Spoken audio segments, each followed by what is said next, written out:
जय श्री राम भाई आप सभी को। मैं उम्मीद करता हूँ आप बड़े अच्छे होंगे और अपने एग्जाम की तैयारी कर रहे होंगे। आपके एग्जाम की तैयारी को और भी अच्छा बनाने के लिए आप लोगों को सेशन प्रोवाइड किया जा रहा है। फिलहाल इस सेशन की अगर हम लोग बात कर लेते हैं तो ये स्टेटमेंट एंड आर्ग्यूमेंट चैप्टर जो है वो हम लोग इस वीडियो में करने वाले हैं भाई। काफ़ी इंपॉर्टेंट हो जाता है ये हमारे मेंस पॉइंट ऑफ व्यू से। सीजीएल मेंस में भी आता है, प्री में भी भाई कभी कभार किसी शिफ्ट में पूछ लिया जाता है। और इस वीडियो में तो खैर हम लोग सारे के सारे जैसे कि लोगों से पता लग ही रहा होगा कि रेलवे क्वेश्चन देखने वाले हैं। तो रेलवे में भी हमारे काम का है, बैंकिंग में हमारे काम का हो गया भाई, डी ट्रिपल एस बी में हमारे काम का हो गया। और शायद अगर किसी और स्टेट एग्जाम में पूछा जाता है जैसे कि यूपी पुलिस कांस्टेबल में पूछ लिया जाता है तो उसके वो भी हो गया भाई, उसका भी काम का हो गया। अगर यूपी पुलिस कांस्टेबल में है तो सेम लेवल पर यूपी में बाकी एग्जाम में भी पूछा जाता ही होगा, ठीक है। तो फिलहाल बात करते हैं सबसे पहले स्टेटमेंट और आर्ग्यूमेंट। ये होता क्या है, आर्ग्यूमेंट्स की बात कर लेते हैं। स्टेटमेंट का तो पता ही होगा, कथन हो गया भाई। और इसकी बात कर लेते हैं, ये क्या, तर्क हो गया भाई, ठीक है। क्या हो गया, तर्क हो गया। स्टेटमेंट और कथन और तर्क। जैसे कई कई जगह पे अपन को देखा होगा, चैप्टर का नाम है कथन और निष्कर्ष। तो यहाँ पर कथन और अनुमान, यहाँ पर है भाई कथन और तर्क होगा यहाँ पे, ठीक है। सबसे पहले मैं एक बार सवाल दिखा देता हूँ बेटा। ये सवाल रहेगा, सामने ऑप्शन देख लो किस प्रकार के ऑप्शन लिखे गए हैं, ठीक है।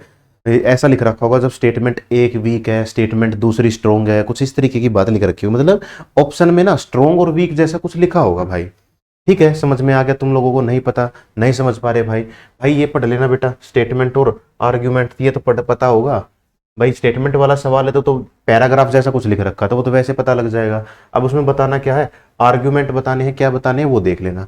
आर्ग्यूमेंट का मतलब तर्क। आर्ग्यूमेंट आप लोगों ने बहुत बार सुना भी होगा कि भाई तू क्यों मुझसे आर्ग्यूमेंट कर रहा है, ठीक है। आर्ग्यूमेंट का मतलब कि बहस कर रहा है, ठीक है, वो वाली बात है। अब बहस कर रहा है तो कोई बात भी तो होगी, उसी पे तो बहस की जाएगी। कोई बात सच झूठ भी तो होगी, कोई बात ऐसी भी तो होगी कि उस बहस के बाद किसी क्या बोलते हैं, किसी निष्कर्ष पे आ जाए, किसी कंक्लूजन पर आ जाए। मतलब हम दो दोस्त आपस में बहस कर रहे हैं भाई, उस बहस है क्या, उस बहस में वैलिड पॉइंट किसका है। मैं बहस कर रहा हूँ, एक मेरा दोस्त है वो बहस कर रहा है। हम दोनों में से मान के चलो हम दो खड़े हुए हैं यहाँ पे सामने स्टेज पर, और आप लोग जो है वहां पे सामने से देख रहे हो भाई, ऑडियंस में बैठ के। हम दो लोग यहाँ पे बहस कर रहे हैं, तो आप किसको ठीक मानोगे, किसकी बातचीत को ठीक मानोगे? मैं जो बोल रहा हूँ उसको ठीक मानोगे, मेरा जो दोस्त बोल रहा है उसको ठीक मानोगे? कैसे ठीक मानोगे? कुछ तो आपके पॉइंट्स होंगे आपके माइंड में कि यार इस हिसाब से तो इस बंदे ने ठीक बोला है, यानी कि मैंने ठीक बोला है। कहीं पे लगेगा कि यार इस हिसाब से तो वो दूसरे वाले ने ठीक बोला है। तो वो जो पॉइंट्स हैं, वो जो वैलिड पॉइंट्स है जिससे पता चलेगा कि कौन सी बात ठीक है, वो यहाँ पे देखने वाले हैं, ठीक है।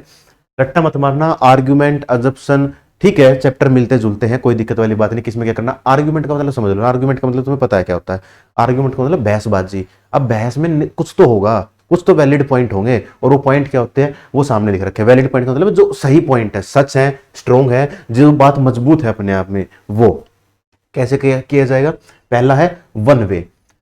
दोनों बातों में से मैं जैसे समझा रहा हूं वैसे समझना भाई। कभी तुम्हें लगेगा कि मैं यही समझा रहा हूं, कभी लगेगा कि ये समझा रहा हूं, कभी लगेगा दोनों मिला के समझा रहा हूं। जहां पे जो चीज जरूरत है समझाने की मैं वही समझा रहा हूं। लिख लेना। किसी भी तरीके से कोई भी चीज काम की नहीं है, बस ये चीज याद रखनी है। ये मत कह देना कि सर इसकी हिंदी कहां गई। मूर्खों जैसी बातें नहीं करते हैं भाई। हिंदी अपने हिसाब से लिख ले भाई, क्या होगा। यहां पे मैं बता रहा हूं कि ये चीजें हैं।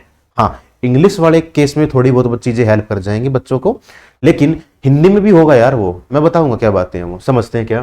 पहला है, पहला पॉइंट है बेटा वन वे, और यहां पे लिखा गया है ओनली वे। दोनों में फर्क क्या है ये समझते हैं। वन वे का मतलब हो गया एक तरीका, एक तरीका है भाई, ठीक है। और ओनली वे का मतलब है एक मात्र तरीका है। जैसे कि दिल्ली से मुंबई जाना है, एक तरीका है हवाई जहाज से चला जाऊं, एक तरीका है बाइक से चला जाऊं, एक तरीका है कार से चला जाऊं, एक है कि भाई मैं ट्रेन से चला जाऊं। तो तीन तो तरीके मेरे पास यहां पे हो गए। बाय रोड हो गया, बाय रेल हो गया, बाय एयर हो गया। अगर कहीं पे जाना है भाई मेरे को, अगर पानी का जहाज चलता है, नाव चलती है, तो मैं नाव से चला जाऊंगा। तो इस तरीके की बात हो गई है। तो ये क्या है, एक तरीका है। पानी का एक तरीका, सड़क का एक तरीका, रेल का एक तरीका, हवा का एक तरीका, एक एक तरीका है। वहीं पे मैं कहूं कि आ, फलानी जगह से दिकाड़ी जगह है, आरबी के ऑफिस से तुम्हारे घर तक जाना है, एकमात्र तरीका हो गया हवाई जहाज से जाना पड़ेगा। इसके अलावा दूसरा कोई तरीका नहीं है। वो हो गया भाई, एक तरीका हो गया वो।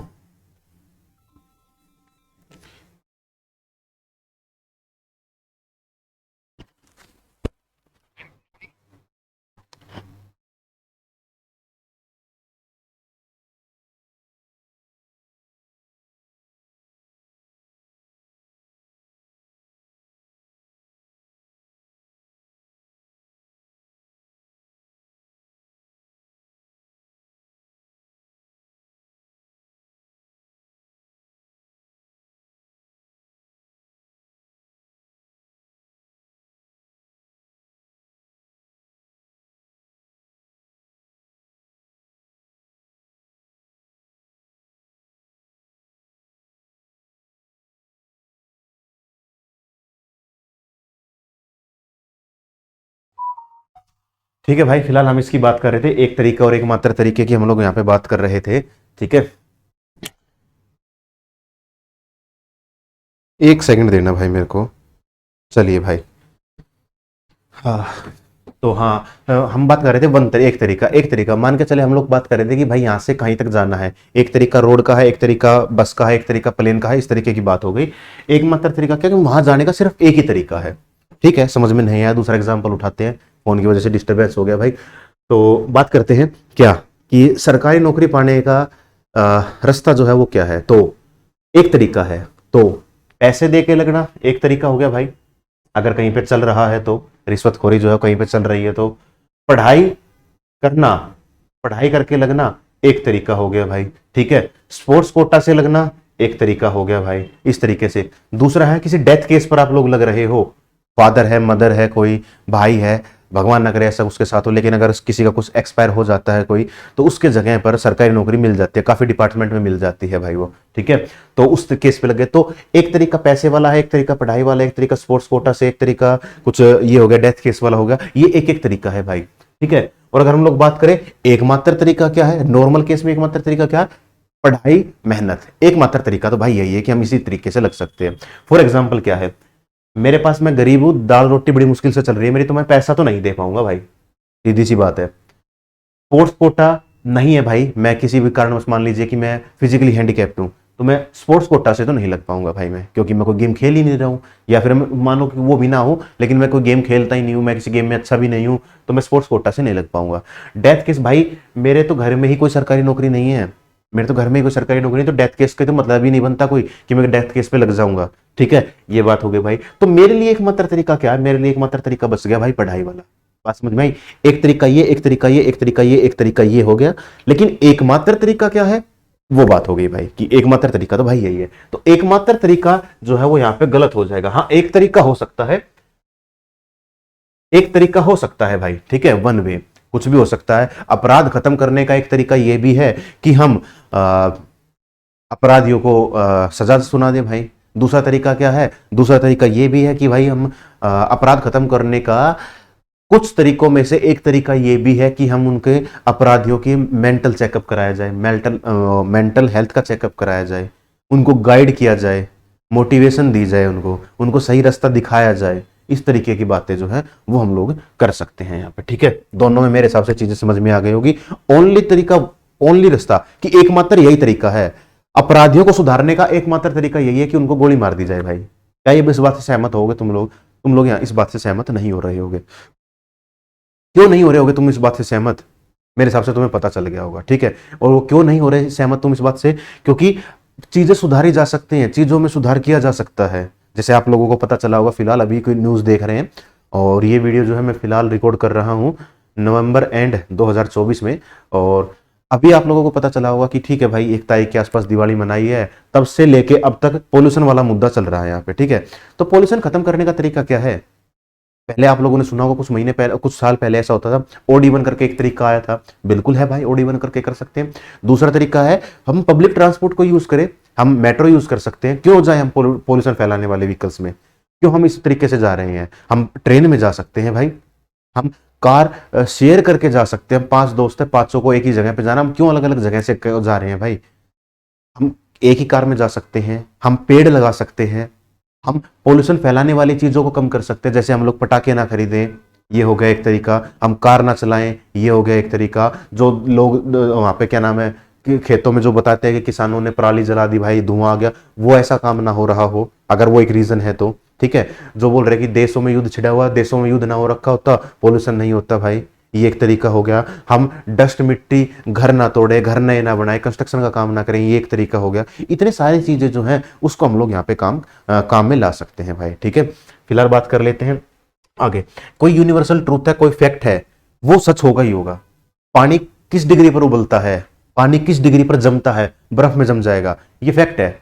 ऐसा नहीं है कि वो नहीं है। हरियाणा में 0 डिग्री पर जमेगा, पंजाब में 5 डिग्री पर जम रहा है भाई, ऐसा है क्या? नहीं भाई, बर्फ तो उसी डिग्री पर जमेगी जिस पर वो जमती है। ठीक है, राजस्थान में तो ऐसा जमेगा ही नहीं। अरे है भाई वहां पर भी चीजें, तो जो फैक्ट है वो वैसे का वैसा ही रहेगा। ठीक है, बात समझ में आ गई। कोई यूनिवर्सल सच है, सूरज हमेशा पूर्व से ही निकलता है। अब इस बात को बदल के दिखा दो ना, मैं कहूं, मैं लाख किताबों में छाप लूं कि भाई सूरज जो है दक्षिण से उगता है, दक्षिण से उगता है। क्या दक्षिण से उगने लगेगा सूरज? नहीं उगने लगेगा भाई। वो सच है, वो 10 साल पहले भी ऐसा ही था, वो करोड़ साल पहले भी ऐसा ही था, वो आज भी ऐसा ही है, वो 20 साल के बाद भी ऐसा है, वो 1 लाख साल के बाद भी ऐसा ही रहेगा। हम और आप लोग चले जाएंगे, नए बच्चे आएंगे, नया सब कुछ होगा, चलता रहेगा, होता रहेगा, लेकिन वो चलेगा ऐसे का ऐसा ही भाई। सृष्टि का नियम है, कभी नहीं बदलेगा। सच्ची बात है। ये हो गया भाई, ठीक है। आगे बात कर लेते हैं। Decision made by supreme court हो गया, कोई और अदर कोर्ट हो, कोर्ट कैसी भी हो, डिसीजन बना दिया, वैलिड रहेगा भाई। यूएन यूनाइटेड नेशन हो गया, कोई अदर ऑर्गेनाइजेशन है, वर्ल्ड हेल्थ ऑर्गेनाइजेशन जो है वो हो गई, कोई और अदर ऑर्गेनाइजेशन है जो काफी अच्छे नेशनल या इंटरनेशनल लेवल पे काम करती है, उसका कोई फैक्ट है, कोई स्टेटमेंट है, कोई बात है, कोई रिपोर्ट है, वो यहाँ पे वैलिड रहने वाली है। कमेटी, कोई भी कमेटी बना रखी होगी भाई, इंडिया पाकिस्तान का बंटवारा किस कमेटी ने किया था, उसने कोई डिसीजन लिया है तो उसने कुछ सोच समझ के लिया होगा, तो उस कमेटी के डिसीजन के अगेंस्ट नहीं जा सकते हम लोग। अब वो एक अलग बात हो गई, डिबेटेबल टॉपिक हो गया कि नहीं सर उन्होंने सही किया, नहीं सर उन्होंने गलत किया। अरे छोड़ भाई, अपने चैप्टर पर सीमित रहते हैं, बाकी देश में क्या हुआ, उस टाइम क्या हुआ, हो सकता है उसके हालात ऐसे रहे हो कि उन्होंने उनको वो काम करना पड़ा हो उनको, ठीक है। तो बात करते हैं फिलहाल इसकी कि कोई कमेटी, ऐसा नहीं कि मैं सिर्फ इसी कमेटी की बात कर रहा हूँ, कोई भी कमेटी के बारे में बात कर लेते हैं। जैसे कि आप लोगों ने सुना होगा अभी 2-3 महीने पहले वो हुआ है भाई, क्या नाम है, ये ओलंपिक्स हुए हैं, ठीक है। तो उसमें आप लोगों ने सुना होगा विनेश फोगाट का जो केस था वो, ठीक है। आई थिंक विनेश फोगाट का ही था, ठीक है। अगर कोई दूसरी फोगाट बहनों में से थी तो ठीक है, देख लेना, नाम मैं भूल गया उसका। तो एक कमेटी ने उसका कुछ रिजल्ट बताया था कि वो नहीं खेल सकती है, कुछ थोड़ा सा ही कुछ वेट ऊपर नीचे था उसका, तो उस हिसाब से वो नहीं खेल सकती थी। तो ठीक है भाई, अब कमेटी ने कोई वो डिसीजन ले लिया। अब हम तो कह रहे थे कि यार उसको काफी कम था, 100-200 कुछ रहा होगा, कुछ ऐसा रहा होगा, वो भी ग्राम्स में कुछ रहा था। तो हम लोग चाहते थे, सोचते थे कि यार इतना तो नेग्लेक्ट हो सकता था, इतना तो भुलाया जा सकता था। नहीं भाई, कमेटी ने जो डिसीजन लिया है वो क्यों लिया है, जो उसने फैसला सुनाया है, जो उसने तर्क दिया है, उसको नहीं खेलने दिया गया। क्यों था? क्योंकि रूल है यार, रूल है कि उससे ज्यादा नहीं हो सकते आप, या उससे कम नहीं हो सकते आप लोग, जैसे आपको पता होगा, है ना बेटा। सबसे अच्छा एग्जांपल हम इसी बात का ले लेते हैं कमेटी का, कि सरकारी नौकरी लगना है, सरकारी नौकरी की तैयारी कर रहे हो, एज का फैक्टर उठा लेते हैं हम लोग, ठीक है। एज अगर आपकी एक दिन भी ऊपर हो गई तो आपको नहीं लिया जाएगा, इसीलिए बकायदा नोटिफिकेशन में डाल दिया जाता है कि इस तारीख को बंदा इतने का होना चाहिए, कम से कम इतने का हो और ज्यादा से ज्यादा इतने का होना चाहिए। वो अगर एक दिन भी ऊपर है तो चीजें गलत हो जाती हैं, चीजें हमारे फेवर में नहीं रह पाती हैं, ये आप लोगों को पता होगा। हो सकता है कुछ बच्चे तैयारी कर रहे हो सकता है कुछ की किसी चीजों की एज भी चली गई, जैसे कि हम लोग बात कर लेते हैं आर्मी में शायद 21 साल तक की एज रहेगी, रहेगा, तो शायद 21-22 जो है एज है वो आपकी क्रॉस हो सकता है, कुछ बच्चों की क्रॉस हो गई हो, या किसी की हो सकता है जो ये जो होते हैं 10th बेस के बाद जो एग्जाम होते हैं, ये किसके होते हैं यार, वो मैं भूल गया, आर्मी वगैरह में ही होते हैं, किसके होते हैं, तो एनडीए के होते हैं शायद, ठीक है। तो उस केस में भी ऐसा हो जाता है कि एज जो है वो ज़्यादा हो गई, ऊपर नीचे हो गई तो हो गया। हमारे टाइम पे होता था कि नेवी में जाने के लिए आप लोगों को मिनिमम 17 एज होनी चाहिए थी, बाकी हर जगह जाने के लिए आपको 18 होता था। और उसमें क्या था कि आर्मी और नेवी का तो बात थी शायद, तो ना उसमें 17.5 या कुछ इस तरीके की मान लेते थे, तो चल जाता था वो। तो कमेटी, कोई भी कमेटी है, अब मान के चलो एसएससी कमेटी ने बोल दिया एक दिन भी ऊपर हम नहीं लेंगे, क्यों? क्योंकि कमेटी का कोई रूल है भाई, रूल के हिसाब से नहीं चलेगा, रूल के हिसाब से चलेगा, रूल से कम ज्यादा ऊपर नीचे है तो वो उसको नहीं मानेगा। ये हो गया भाई, कमेटी कोई भी हो सकती है, ऐसा नहीं, मैं उस कमेटी की बात नहीं कर रहा हूं कि सोसाइटी में 10 घर हैं, 10 ने मिलकर कमेटी बना दी और बोल दिया हमारे यहाँ पे दशहरा दहन नहीं होगा। नहीं भाई, वो कमेटी की बात नहीं कर रहा हूं, नेशनल इंटरनेशनल लेवल की कमेटी की मैं बात कर रहा हूं यहाँ पे, ठीक है। और मैंने पहले भी बोल दिया था वो शब्द। आगे, experience directly related to the statement, कोई स्टेटमेंट लिखी गई है, उसमें जो आर्ग्यूमेंट है, कथन ऊपर एक लिख रखा है, नीचे आर्ग्यूमेंट लिख रखी है, और उसमें लिख रखा है आर्ग्यूमेंट में कोई ऐसा कथन लिख रखा है जो ऊपर वाली बात से सहमत होगा, ऊपर वाली बात से सहमत होगा, ठीक है। इस तरीके की बात जो है यहाँ पे कही गई है। अब इस केस में हम लोग किसका एग्जाम्पल उठा लें? हाँ, इस केस में हम लोग मैं अपना एग्जाम्पल उठा लेता हूँ। जैसे कि मैंने आप लोगों को पढ़ाया बेटा, मैंने पढ़ाया आप लोगों को कोडिंग डिकोडिंग चैप्टर, मैंने पढ़ाया है आप लोगों को सीरीज वाला चैप्टर, मैंने पढ़ाया है आप लोगों को कौन सा, सिलोगिज्म का चैप्टर, काउंटिंग ऑफ फिगर पढ़ाया मैंने। तो ये हो गए, और क्या रह गया भाई? कुछ ऐसा ही मान लेते हैं, इन्हीं चैप्टर्स की बात कर लेते हैं। तो इसमें क्या है, मैंने पढ़ाते वक्त मैंने ना आपको देखा होगा, हाँ सेम पेयर मैंने पढ़ाया है, सेम पेयर पढ़ाया भाई मैंने।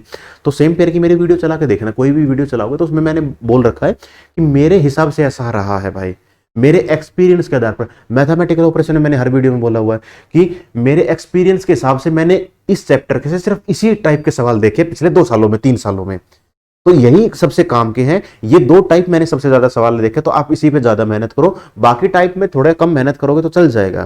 तो मेरा एक्सपीरियंस है। मैं बोलता हूं कि मैं कहता भी हूं कि जरूरी नहीं है कि आपकी शिफ्ट में हुआ होगा, क्योंकि आपका एग्जाम तो फ्यूचर में होने वाला है ना, तो जरूर थोड़ी फ्यूचर में वही रहेगा, फ्यूचर में बदल जाएगा।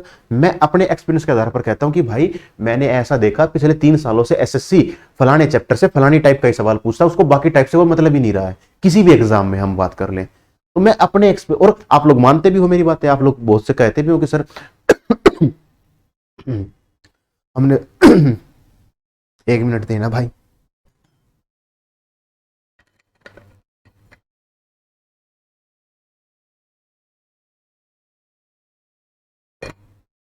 ठीक है, तो आप लोग बहुत से बच्चे कहते भी हैं सर हमने आपकी बात मानी थी सेम पेयर वाले चैप्टर में, ठीक है, और आपने जो जो लॉजिक बताई थी ना उन्हीं में से सवाल फंस गया।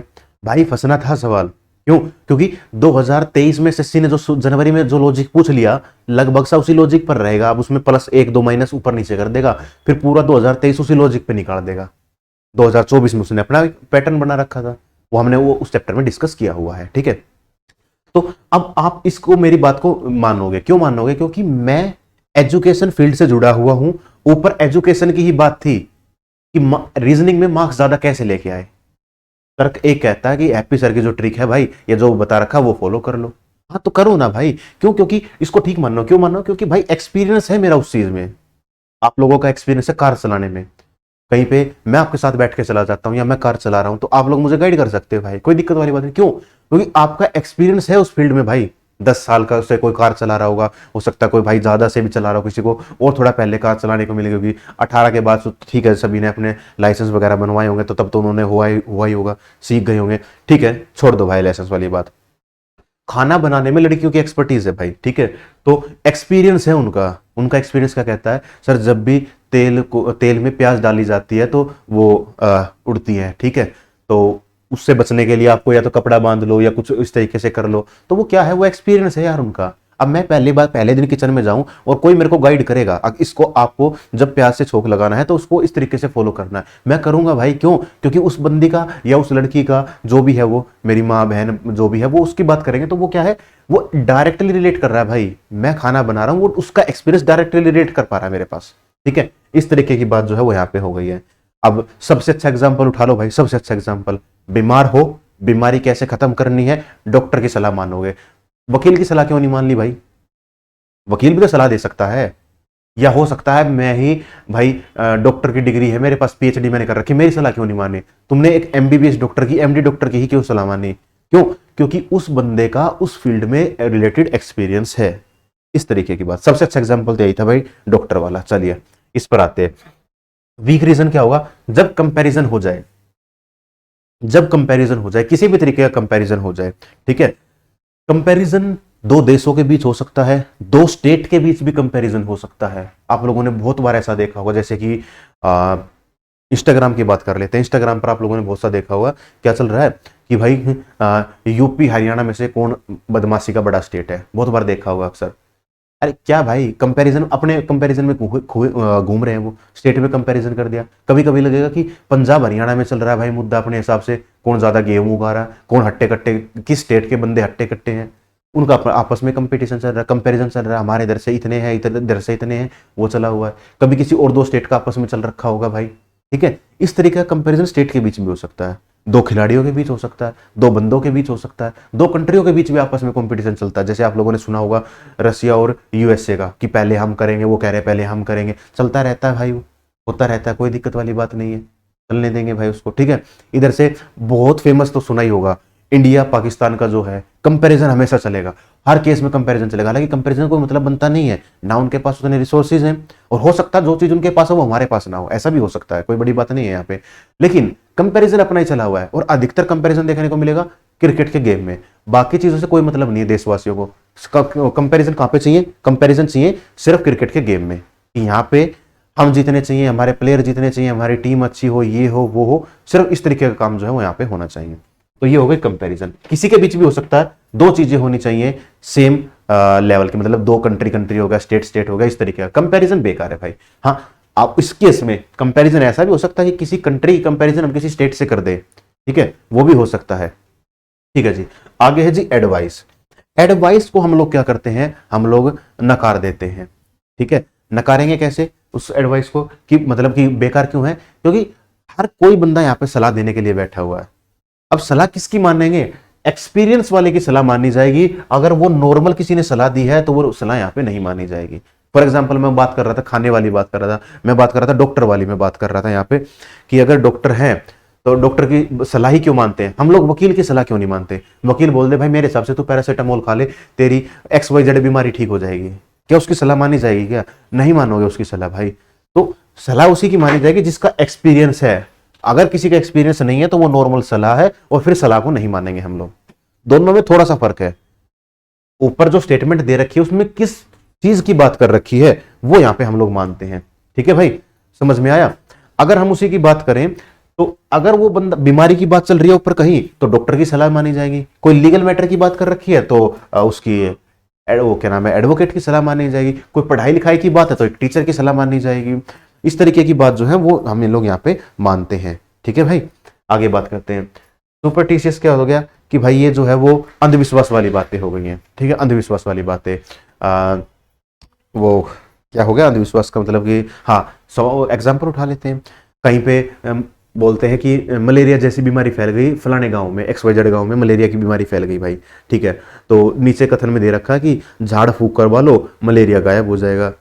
नहीं मानेंगे भाई उस बात को, वो तर्क ही गलत है आप लोगों का कि झाड़ फूक कराने से वो ठीक हो जाएगा। नहीं होगा वो ठीक।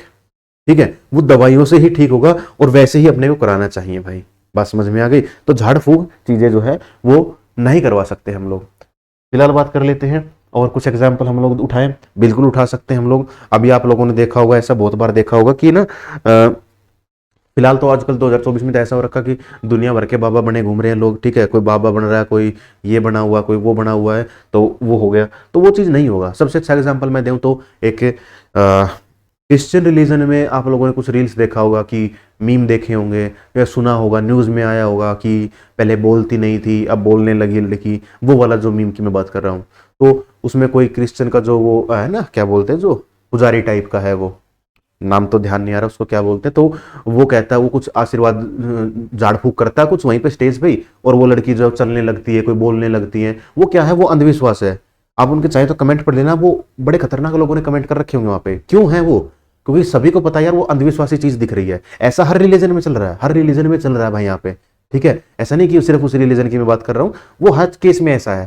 झाड़ फूक हर जगह चल रहा है, मतलब अंधविश्वास देश दुनिया के हर कोने में है, कहीं ना कहीं चल रहा है। ऐसा नहीं सिर्फ इंडिया में है, इंडिया के बाहर भी चीजें चल रही हैं अंधविश्वास वाली। आप किसी और केस में जाके देखोगे वहां पे लोगों का अलग ही अंधविश्वास है कि ये येलो कपड़े पहनने से ऐसा हो जाएगा, और इस तरीके का जो अंधविश्वास है। अब वो नंबर्स में ज्यादा बिलीव करते हैं कि नहीं आज थर्सडे है तो भाई हमें 37 नंबर पे रहना है, 37 नंबर का कुछ काम करना। इस तरीके का जो है वो वहां पे चला हुआ है। ठीक है, तो वो हो गया क्या, सुपरस्टिशियस, अंधविश्वास वाली बातें हो गई है। एम्बिगियस की बात कर लेते हैं। एम्बिगियस क्या है, एम्बिगियस का मतलब होता है दो तरफी बातें। ठीक है, दो तरफी बातें। चलिए भाई, तो मैंने क्या कहा, दोनों दो तरफी बातें हो गई है। दो तरफी बातों का मतलब क्या हुआ कि जब ना एक ही स्टेटमेंट में, जब सिर्फ इसी आर्गुमेंट में, सॉरी स्टेटमेंट बोल दिया, सिर्फ इसी आर्गुमेंट में दोनों बातें कर रखी हैं। जैसे हमारा इससे अगला सवाल है, क्या सवाल कुछ ऐसा रहेगा कि ना वो तंबाकू की बात कर रखी है कि टबैको प्रोडक्ट को पूरे तरीके से बंद कर दिया जाना चाहिए क्या। एक में कहता है हाँ, एक में कहता है ना। ठीक है भाई, कोई दिक्कत वाली बात नहीं है, करना चाहो तो करो, ना करना चाहो तो मत करो, कोई दिक्कत नहीं है। लेकिन एक ही स्टेटमेंट में बोल दे कि हाँ भाई कर दो इसको तो बंद, ये तो बुरा प्रभाव डालता है, पर ये भी तो हो सकता है कि वो नौकरियां दे रहा है तो इसको बंद ना भी करें। एक ही में बोल दे, एक में नहीं बोलना है भाई। अलग अलग में बोल दे तो हम किसी को वीक और किसी को स्ट्रॉन्ग पहचान पाए, लेकिन एक में बोलेगा इसका मतलब उसी आर्ग्यूमेंट में दोनों तरफी बातें हो गई, दोनों तरफी बातें हो गई है। ठीक है, स्टेटमेंट में दे रखा कि टॉम एंड जेरी में से किसको पसंद है। भाई मेरे को तो जेरी पसंद है, खूब हंसाता है, लेकिन टॉम भी मेरे को पसंद है। दो तरफी बातें नहीं कर सकते ना। जब आपको कुछ चीज एक चूज करनी है तो उसमें से वही काम करेंगे हम लोग। दोनों तरफी बातें यहाँ पे नहीं हो सकती हैं। जैसे कि बात कर ली जाए कि इंडिया को पाकिस्तान पर कब्जा कर लेना चाहिए, फॉर एग्जाम्पल हम लोग उठा लेते हैं। ठीक है, एग्जाम्पल है भाई, मैं कोई सच्ची बात नहीं बता रहा हूँ, ठीक है ना। कोई किसी और प्लेटफॉर्म पे अदर कंट्री से देखता है तो वो इस चीज से बुरा ना माने। तो क्या है कि उस पर कब्जा कर लेना चाहिए, तो एक स्टेटमेंट में नहीं होना चाहिए कि हाँ कब्जा कर लो ताकि ये क्या नाम है आतंकवाद जैसी समस्या खत्म हो सके। नहीं, कब्जा नहीं करेंगे क्योंकि फिर उधर की जनरेशन इधर आ जाएगी, फिर वो रिसोर्सेज बट जाएंगे, तो ऐसा काम नहीं कर सकते भाई। तू दोनों तरफी बातें मत कर, एक तरफा बोल ले। दोनों तरफी करनी है तो दो आर्ग्यूमेंट उठा ले। अपने क्वेश्चन की मैं बात कर रहा हूं, हकीकत में रियल लाइफ में तो तू कुछ भी बोल ले, या बोल ले बहन, कुछ भी कर ले, वो चल जाएगा। मैं अपने चैप्टर तक ही सीमित हूं और मैं चैप्टर तक की ही बात कर रहा हूं। मेरे हिसाब से मैंने हर उसका एग्जाम्पल उठा के दिया है, ये बातें होती हैं। अब हम बात कर लेते हैं, जब मैं एक बात कह रहा था कि सर अब आपने इसको हिंदी में नहीं दिया, आपने कहा था कि इंग्लिश वाले बच्चों की हेल्प हो जाएगी। कैसे हो जाएगी भाई? इंग्लिश वालों की हेल्प होगी ये शब्द देख के, वन वे देख के, कि वन वे लिखा हुआ है किसी में तो इसका मतलब उसको मैं ठीक कर दूंगा, आगे मैं पढ़ूंगा ही नहीं। चाहे उसमें रामायण कुछ भी लिख रखी हो, कुछ भी लिख रखी हो, मैं उस पर काम नहीं, बात नहीं करूंगा। और जहां ओनली शब्द आ गया, ओनली शब्द आ गया जहां, उसको मैं गलत कर दूंगा। जैसे मैंने ओनली पढ़ा गलत, मैं आगे नहीं पढ़ूंगा, चाहे उसमें कुछ भी लिख रखा हो देश दुनिया का मेरे बारे में, चाहे उसने 10 करोड़ उसने अच्छा ही लिख रखी हो, मैं नहीं पढ़ूंगा भाई।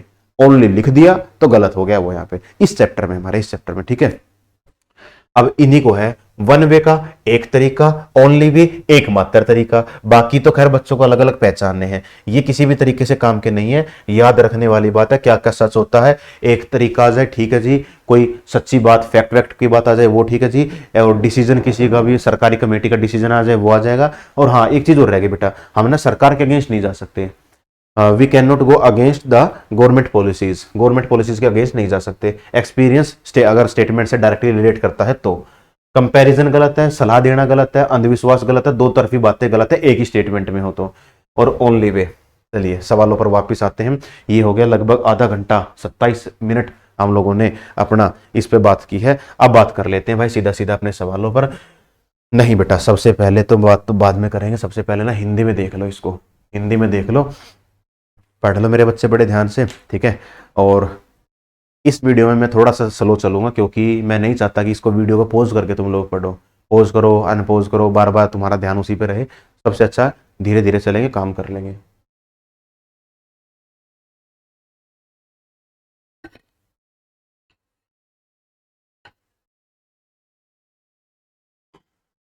ठीक है भाई, पढ़ा होगा बच्चों ने थोड़ा बहुत, ठीक है। बेटा किस एग्जाम में है वो देख ही सकते हो। चलिए, last year only 30% of girl student in district X join undergraduate course after school, ठीक है जी, while 95% boys joined undergraduate courses, ठीक है, कोई दिक्कत वाली बात नहीं है। किसी जिले में XYZ जिले में अंडर ग्रेजुएट कोर्स होते हैं, ठीक है, वोकेशनल कोर्स हो गया। अंडर ग्रेजुएट कोर्स का मतलब है जब आप 12th पास आउट कर ली, कॉलेज में गए नहीं हो, कोई कोर्स ज्वाइन कर लिया, कोई 3 महीने का कंप्यूटर कोर्स कर लिया, कोई सिलाई का कोर्स कर लिया, खाने बनाने का कोर्स कर लिया, कोई स्किल सीख ली, इस तरीके की जो बात है बेटा उसकी मैं यहाँ पे बात कर रहा हूँ। तो कहता है उसमें 30% तो लड़कियों ने भाग लिया है, और मतलब उस शहर की 30% लड़कियों ने ही उसमें एडमिशन लिया है, और उस शहर के 95 ना, बिल्कुल 95% बच्चों ने, लड़कों ने भाग लिया है उसके, ठीक है जी। स्टेटमेंट हो गई पूरी। कथन पर आते हैं, क्या कहता था, state government has increase the number of scholarship for government for girl student in under graduate course in government colleges, ठीक है भाई, ये कह रहा है। अब इसकी तरफ आते हैं, 30% लड़कियों ने हिस्सा लिया, 30% लड़कियों ने एडमिशन लिया है। अगर स्कॉलरशिप बढ़ा देती तो क्या 30% लड़कियां ही जाती, लगभग 50 के आसपास तो हो जाती। अब तुम लोग कहो कि सर हो सकता है पहले से पिछले साल में 0 रही हो तो इस साल सर 30% आ गए तो वो भी काफी हो गया। चलो बहुत अच्छी बात है, ऐसा मान लो भाई तुम लोग। Increase the number of scholarship for the girl student in under graduate course in government colleges, ठीक है भाई, ऐसा भी मान सकते हो तुम लोग, मानने कुछ भी मान लो, लेकिन पहले दूसरा पढ़ो। Many girls student prefer to join vocational course after school rather than undergraduate course, ठीक है भाई। ऊपर 30% की बात कह रहा था, 30% की, तो 30% हो तो गया, 30% लड़कियों ने कर रखा, तो 30% को मैनी तो बोल ही सकते हैं, बात जायज होगी। वोकेशनल कोर्स क्या होता है, जो ऊपर बात कह रखी है कि अंडर ग्रेजुएट कोर्स, कि अंडर ग्रेजुएट कोर्स मतलब कि जो ग्रेजुएशन से पहले जो कोर्स कर लिए जाते हैं, छोटे छोटे कुछ महीने के कोर्स होते हैं वो, तो उसी को तो वोकेशनल कोर्स कहते हैं, rather than undergraduate courses, ठीक है। इसका मतलब यहाँ पे, इसका मतलब क्या, अंडर ग्रेजुएट कोर्स का मतलब है कि उन्होंने बीए वगैरह नहीं करी है, इससे अच्छा कुछ सिलाई का कोर्स कर लिया, खाने बनाने का कोर्स कर लिया, कोई स्किल सीख ली, वो काम कर लिया। तो ऊपर वही तो बात कर रखी है। तो ये तो हो गया भाई स्ट्रॉन्ग रीजन। और ये अगेंस्ट क्यों है? ये अगेंस्ट इसलिए होगा क्योंकि ऊपर तो ऐसे कुछ बात ही नहीं है, और वो निकल के भी सामने नहीं आ रही है कि गवर्नमेंट ने इंक्रीज करी है, कम थी, ज्यादा थी, गवर्नमेंट का तो कुछ बात ही नहीं हुई ऊपर। गवर्नमेंट के नाम पे सिर्फ गवर्नमेंट कॉलेज की बात हो रखी होगी, चलो ऊपर वो भी नहीं हो रखा कि गवर्नमेंट कॉलेज की ही बात हो रखी है कहीं पे, तो कुछ हुआ ही नहीं है बात, ना गवर्नमेंट की बात हुई है, ना स्कॉलरशिप की बात हुई है गर्ल स्टूडेंट की, तो फिर वो काम करेंगे ही नहीं हम लोग, ठीक है। तो क्या होगा? सिर्फ दूसरा। चलिए भाई, ये बात जो थी,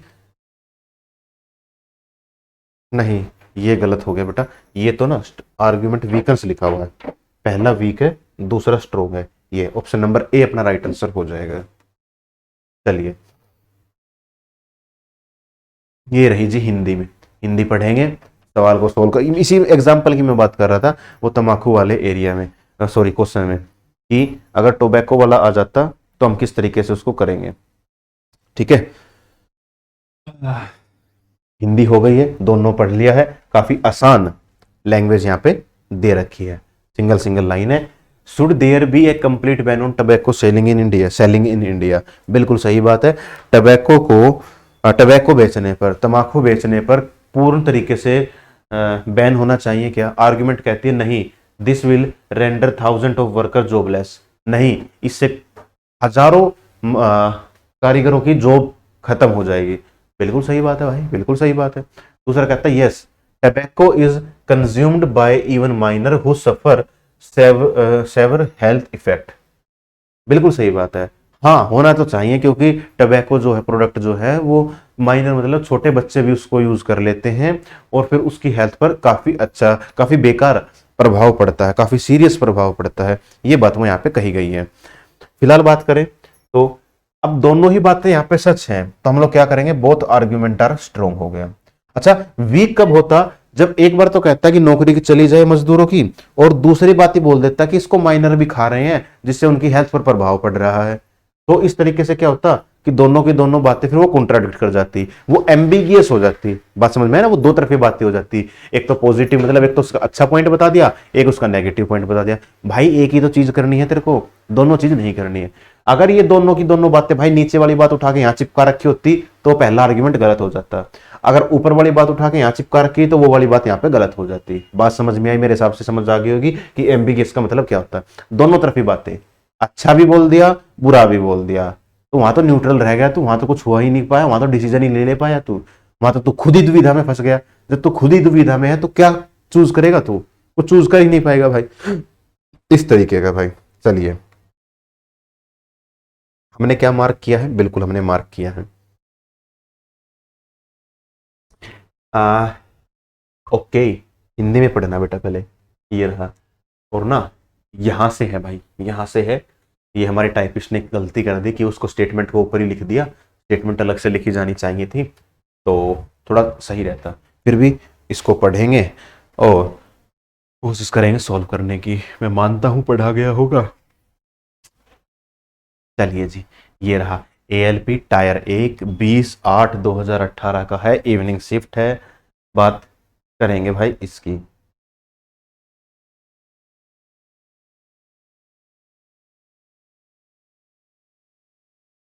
मानता हूं पढ़ा गया होगा। Should the government stop giving permission to new industries, नई इंडस्ट्री को परमिशन देना बंद कर देना चाहिए क्या सरकार को? ये कहता है, पहला कहता है हाँ, new industry create environmental pollution, सही बात है भाई, कोई नई इंडस्ट्री आएगी तो किसी ना किसी प्रकार का तो वो कचरा फैला के ही जाएगी। कोई एंटरटेनमेंट इंडस्ट्री आएगी तो भाई पोस्टर भी बना के चिपकाएगी, तो वहां पे खराब होगा। कुछ म्यूजिक, लाउड म्यूजिक बजेगा तो एयर पोल्यूशन होगा। इन्वायरमेंटल पोल्यूशन तो क्रिएट करेगी ही करेगी, चाहे वो जैसे भी हो, करना तो है ही उसको।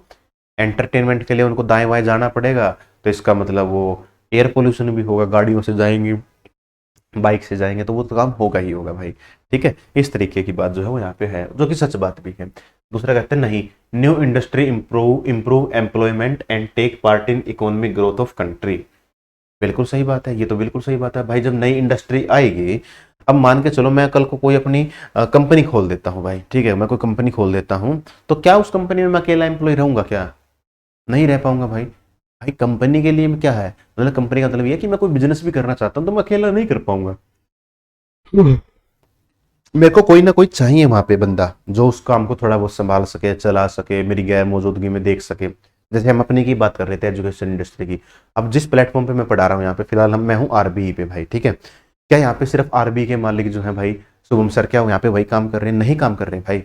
वो अपना एक सब्जेक्ट संभाल रहे हैं, मैं रीजनिंग संभाल रहा हूँ, कोई जीके की टीम अलग जीके संभाल रही है भाई, और जो इंग्लिश की टीम है वो इंग्लिश का संभाल रही है, बाहर कंटेंट की टीम बैठी हुई है, और ऑनलाइन जो प्लेटफॉर्म प्रोवाइड कर रखा वो टीम बैठी हुई है। तो एक बंदा नहीं है, नई इंडस्ट्री आई है, वो काफी एम्प्लॉयमेंट जनरेट कर रही है। चलो एजुकेशन इंडस्ट्री की बात कर रहे थे, ये हो गया, ये तो काफी छोटा एग्जांपल हो गया भाई।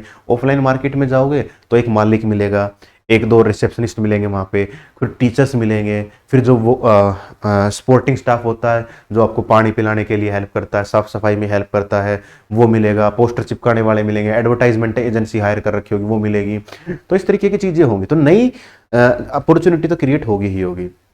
रेलवे की बात कर रहे हैं, रेलवे कितना बड़ा डिपार्टमेंट हो गया भाई, हर पोस्ट के लिए अलग अलग काम है। क्या कोई एक बंदा सिंगल बंदा काम कर रहा है रेलवे के लिए? नहीं। पुलिस कितना बड़ा डिपार्टमेंट है, कोई सीनियर है, कोई उससे नीचे है, कोई उसके नीचे है, कोई ड्राइवर है वहाँ पे, कोई पीएन लगा हुआ, कोई क्लर्क लगा हुआ, कोई अटेंडेंट लगा हुआ है, कुछ कोई फाइल्स का ही काम देख रहा है, कोई बाहर फील्ड का काम संभाल रहा है। इस तरीके की बातें जो है, कोई इन्फॉर्मेशन का डिपार्टमेंट संभाल रहा है, तो बहुत ज़्यादा जॉब क्रिएट होंगी ही होंगी, जो कि सच बात भी है। अब ये हो गया।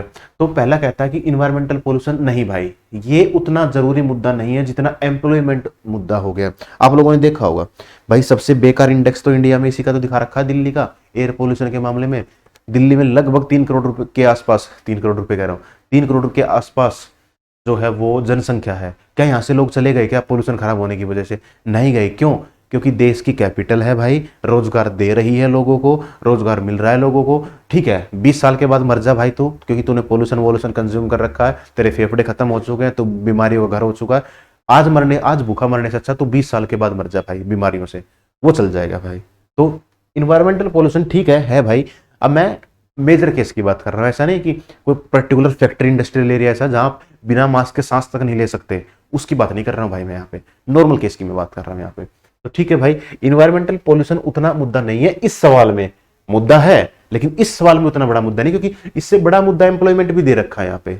ठीक है, दूसरी बात क्या है कि इस हिसाब से तो अगर इन्वायरमेंटल पोल्यूशन है तो इस हिसाब से तो हमें सारी इंडस्ट्री बंद करनी पड़ेगी फिर भाई। हमें हेल्थ इंडस्ट्री बंद करनी पड़ेगी, हमें सर्विसेज इंडस्ट्री बंद करनी पड़ेगी, बैंकिंग का है, टीचिंग का है, या डॉक्टर का है, या आईटी का जो फील्ड से है वो सारा बंद करना पड़ेगा, हमें मैन्युफैक्चरिंग इंडस्ट्री बंद करनी पड़ेगी। अब इन्वायरमेंटल पोल्यूशन तो खेत से भी हो रहा है भाई, खेत में ट्रैक्टर चल रहा है, धुआं तो निकलेगा ही। अनाज भी मत खाओ भाई, बैलों से उगाओ, ठीक है, और उसमें फर्टिलाइजर्स वगैरह मत डालो, नहीं डालोगे फसल कम होगी, फसल कम होगी किसान को कम मिलेगा। चलो किसान तो जैसे तैसे उसके पास फसल है, अपना उगा के खा भी लेगा। नॉर्मल पब्लिक क्या करेगी भाई? नॉर्मल जिसके पास खेत नहीं है, जगह नहीं है, वो क्या करेगा? तो कुछ भी नहीं कर सकता, फिर क्या करेंगे भाई? तो वो बड़ी बात हो गई। अपने इस सवाल में क्या है, इन्वायरमेंटल पोल्यूशन उतना बड़ा नहीं है मुद्दा जितना एम्प्लॉयमेंट है। एम्प्लॉयमेंट वाला ज्यादा अच्छा है, ये कम अच्छा है। और फिर अगर ये फॉलो किया तो सारी इंडस्ट्री बंद करनी पड़ेगी, सब लोग बेरोजगार वैसे ही मर जाएंगे 3 दिन के बाद, कुछ खाएंगे पिएंगे नहीं तो। ठीक है जी, आगे बढ़ते हैं। क्या हमने मार्क कर दिया बेटा इसको? नहीं मार्क किया, मार्क करेंगे सेकंड वाला। ये रहा जी, क्या है ये, इसके हिंदी है, ये अगले की हिंदी। करो, पढ़ो, ध्यान से पढ़ो, फिर हम लोग आगे बढ़ते हैं।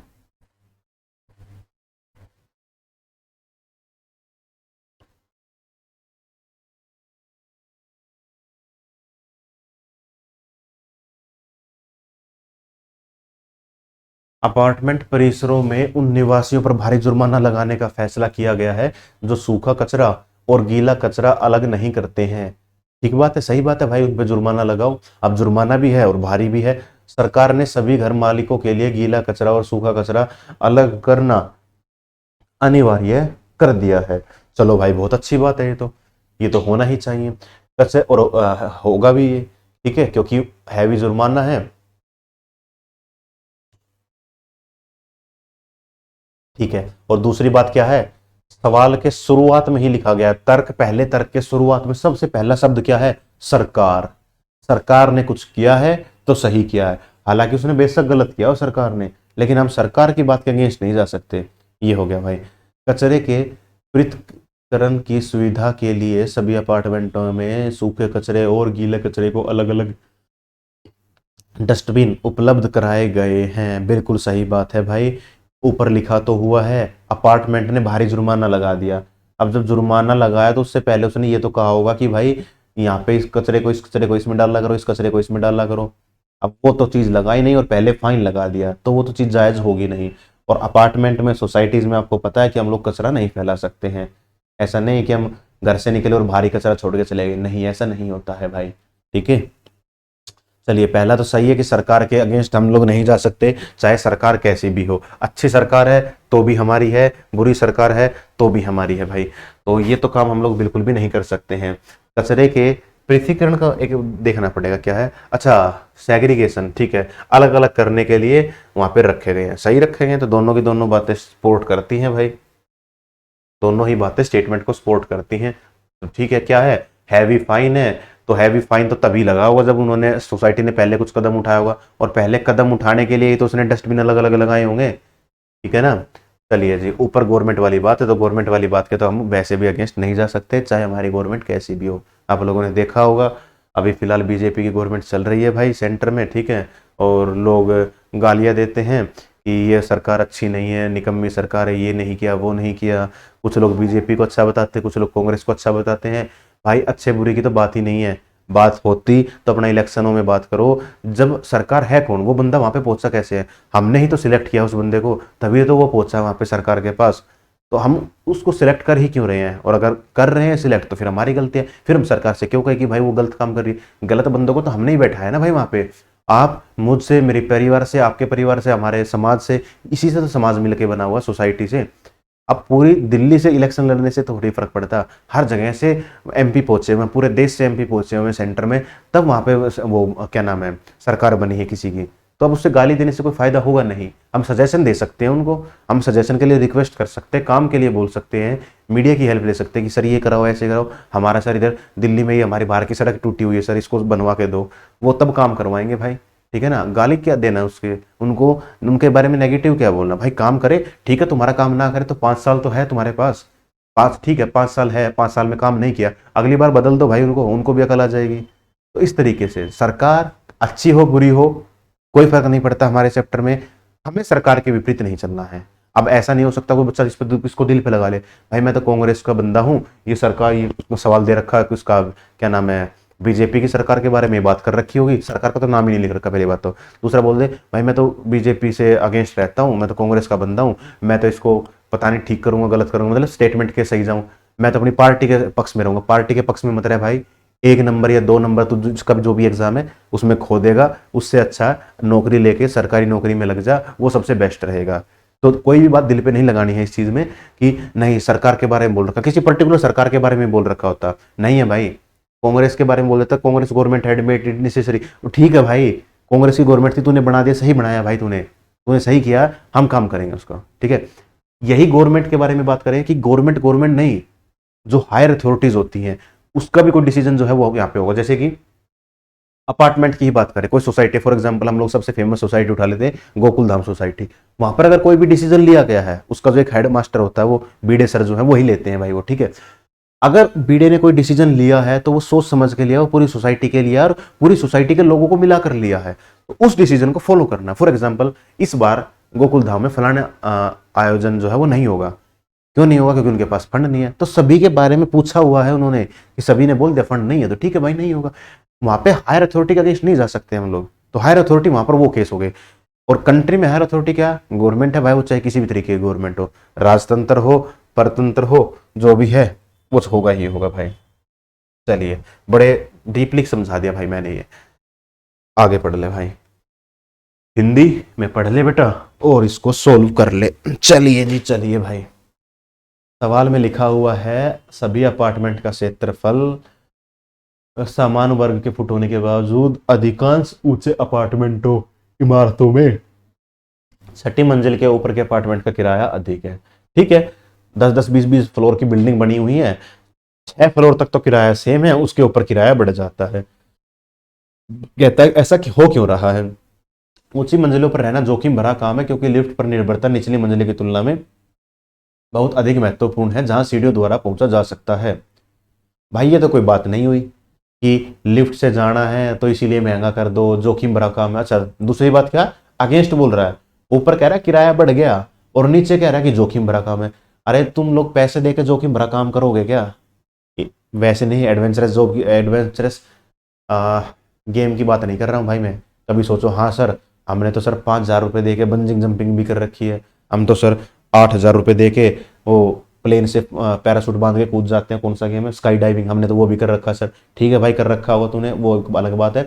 नॉर्मल केस में कि पैसा भी दिया हो, जोखिम भरा तो काम भी कर रहा हो, तो जोखिम भरा रह भी रहा हो। जिम वाले केस को हटा देता हूँ, जिम के केस में ऐसा ही होता है, पैसे भी हम ही दे रहे हैं, मेहनत भी हम ही कर रहे हैं, तो वो हो गया। हालांकि उसका फायदा ये है कि शरीर हमारा बन रहा है, लेकिन मेहनत तो भाई हम कर रहे हैं, पैसे भी हम दें मेहनत भी हम करें। तो जिम ही एक ऐसी जगह है जहाँ पैसे भी देने हैं और मेहनत भी करनी है। उसको छोड़ दें तो जोखिम भरा काम तो नहीं करेंगे भाई, चाहे कितने पैसे दें। भाई मैं क्यों इस बिल्डिंग में रहूंगा अगर ऊपर जोखिम भरा करना काम है? एक तो मैं दुनिया जहाँ 8,000 दे रही है वहां पे मैं 12,000 रुपये दे रहा हूँ, फिर मैं जोखिम भी ले रहा हूँ। तो इससे अच्छा तो भाई मैं दूसरे सोसाइटी में कोई ग्राउंड फ्लोर पे या मतलब 6ठे फ्लोर से नीचे देख लूंगा। तो ये तो कोई बात सेंसिबल बात है ही नहीं भाई। दूसरा, निचली मंजिलों की तुलना में ऊंची मंजिलों पर वायु प्रदूषण कई गुना कम है। बिल्कुल सच बात है भाई, नीचे पोल्यूशन सबसे ज्यादा है, ऊपर पोल्यूशन सबसे कम है। जो बच्चे फ्लैट्स में बिल्डिंग्स में रहते हैं उनको ये बात का पता होगा भाई, नहीं पता ठीक है भाई छोड़ दो। हम लोग किसकी बात करें बेटा? एग्जाम्पल में हम लोग, हाँ एग्जाम्पल में बात कर लो भाई, किसकी बात करो? पहाड़ों की बात कर लो। दिल्ली कहाँ है, शिमला कहाँ है? हाई एल्टीट्यूड हो गया, ऊंचाई बढ़ गई तो ऑक्सीजन अच्छी है भाई वहां पे। ठीक है, बात समझ में आ रही है? इस तरीके की बात बेटा। तो क्या होगा, सिर्फ दूसरी ठीक होगी, दूसरी स्ट्रोंग होगी, बोले तो ठीक तो है ही दोनों। ये रहा भाई, चलो पढ़ दो सवाल को। सरकार घरेलू बाजारों में बढ़ती कीमतों को नियंत्रित करने के लिए अगले 4 सप्ताह के लिए गेहूं के निर्यात पर, गेहूं के एक्सपोर्ट पर प्रतिबंध लगाने का प्रस्ताव कर रही है। घरेलू मार्केट मतलब हमारी कोई भी मंडी हो गई भाई, जैसे कि घरेलू मार्केट मतलब जो अपनी लोकल मार्केट है, लोकल मार्केट भी नहीं कह सकते यार हम बोले तो। एक तो इंटरनेशनल मार्केट हो गई, एक होगी इंडिया की मार्केट, वो वाली बात कर रहा है। जैसे कि अपनी दिल्ली में आजादपुर मंडी हो गई भाई, हालांकि ये फल सब्जियों की है ये, लेकिन अगर गेहूं वगैरह आते तो यहाँ पे उसकी हो जाती भाई।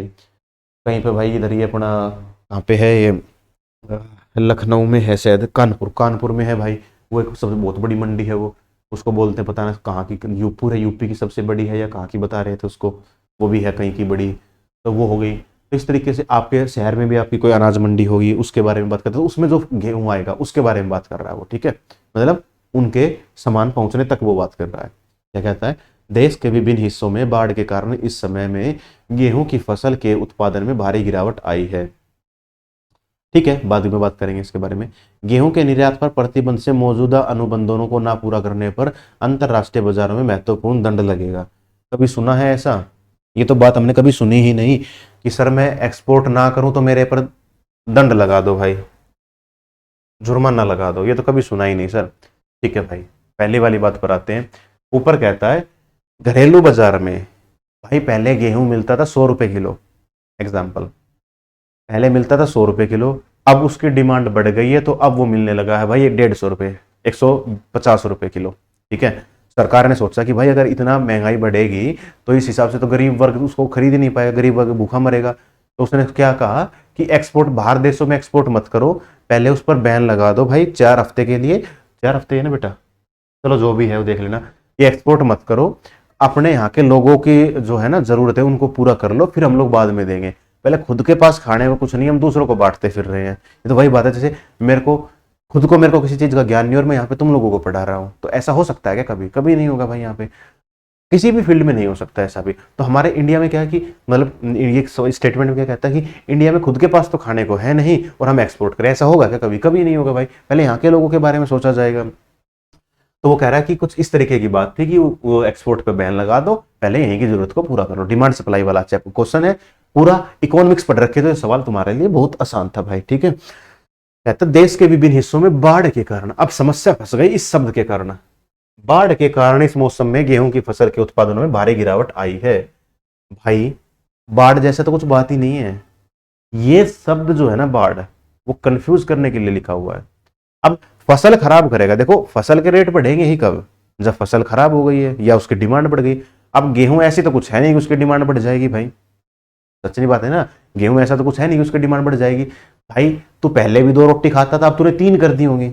ऐसा तो है नहीं कि तू बहुत ज्यादा खाने लग गया होगा। तू पहले 2 खाता था, अब तूने 8 कर रखी है।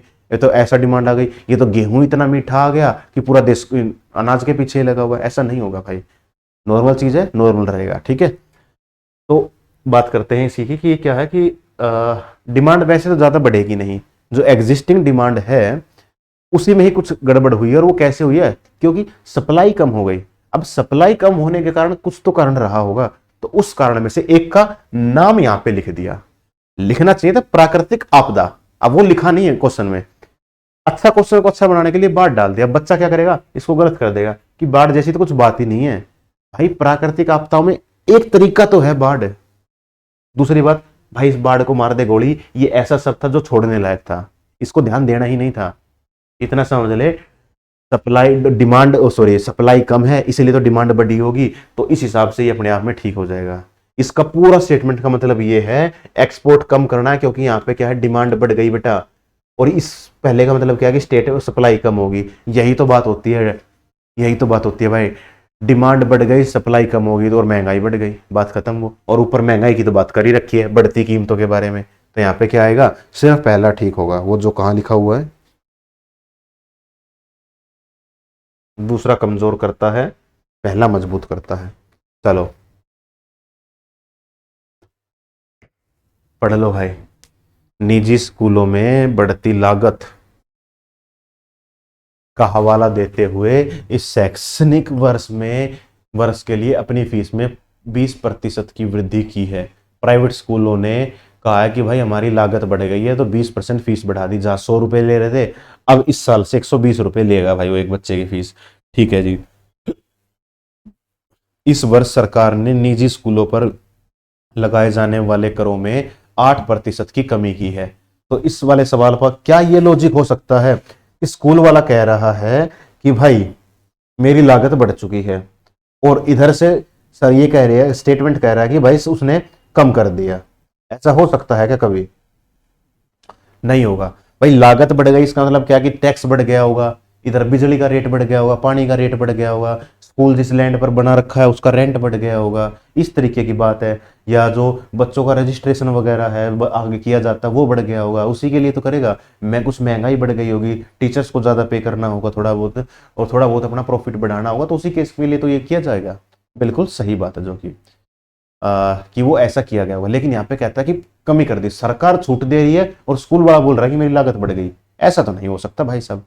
दूसरा कहता है शिक्षक संघ स्कूली नियोजनों स्कूलों में वेतन में 15% की कटौती के कारण निर्णय का विरोध कर रहा है। मतलब टीचर्स को 15% सैलरी कम देनी है, पहले 100 रुपए देता था, अब 85 रुपए टीचर्स को सैलरी देनी है। और फिर कह रहा है कि 20% फीस बढ़ा दूं मैं। ऐसा होगा क्या कि तू टीचर को भी सैलरी कम दे और फीस बढ़ा दे?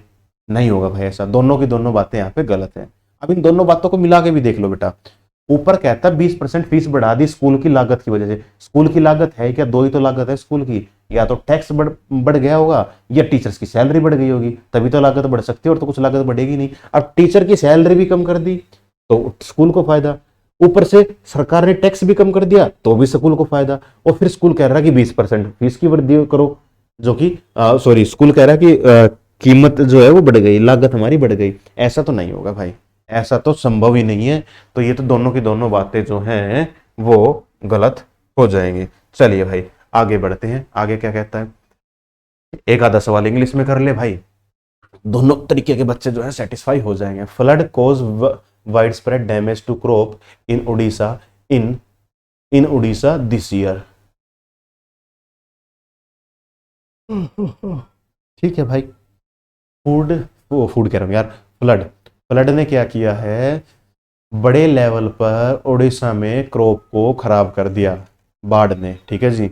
ये बात वो यहाँ पे कहता है। चलिए कोई दिक्कत वाली बात नहीं है भाई। अब बाढ़ आएगी तो फर्श खराब करेगी, सूखा पड़ेगा तो खराब होगा। इस तरीके की बातें जो है वो होती ही रहेंगी प्राकृतिक आपदाओं में। भूकंप आ गया, सूखा पड़ गया, बाढ़ आ गई, गर्मियों में फसल जल गई, देखा होगा आप लोगों ने रील्स वगैरह में, काफ़ी काफ़ी काफ़ी किलों में खेतों में जो है वो आग लग जाती है। 10-10 किले के खेत जो है वो राख हो जाते हैं भाई उस बढ़ती हुई आग से। तो इस तरीके की बात जो है वो यहाँ पे कह रखी है कि फ्लड, फ्लड का नाम यहाँ पे लिख दिया है। There has been a bumper production of food grain in Odisha this year. भाई फ्लड ने बर्बाद कर दी और इधर कह रहा है कि वो बढ़ेगा। हो सकता है क्या? दोनों विपरीत बातें लग रही है ना। तो पहला तो क्या है, अपने आप में गलत हो गया भाई। चलिए दूसरे की बात कर लेते हैं। The number of crop insurance claim has been a significant increase in Odisha this year. ये बिल्कुल सच बात है भाई। जब फसल खराब हो गई, जब बेटा फसल खराब हो गई तो जाहिर सी बात उसका इंश्योरेंस तो क्लेम होगा ही होगा। दूसरी बात छोड़ दो भाई, क्या कि इंश्योरेंस बोल दो कि सर इंश्योरेंस हो ही ना, हो सकता सर पूरे गांव का इंश्योरेंस ना हो, और इधर कह रहा है कि इंश्योरेंस में वो बढ़ जाएगा। ठीक है भाई छोड़ दे। क्या बाढ़ एक गांव में आती है क्या? बाढ़ तो सैकड़ों गांवों में आती है भाई।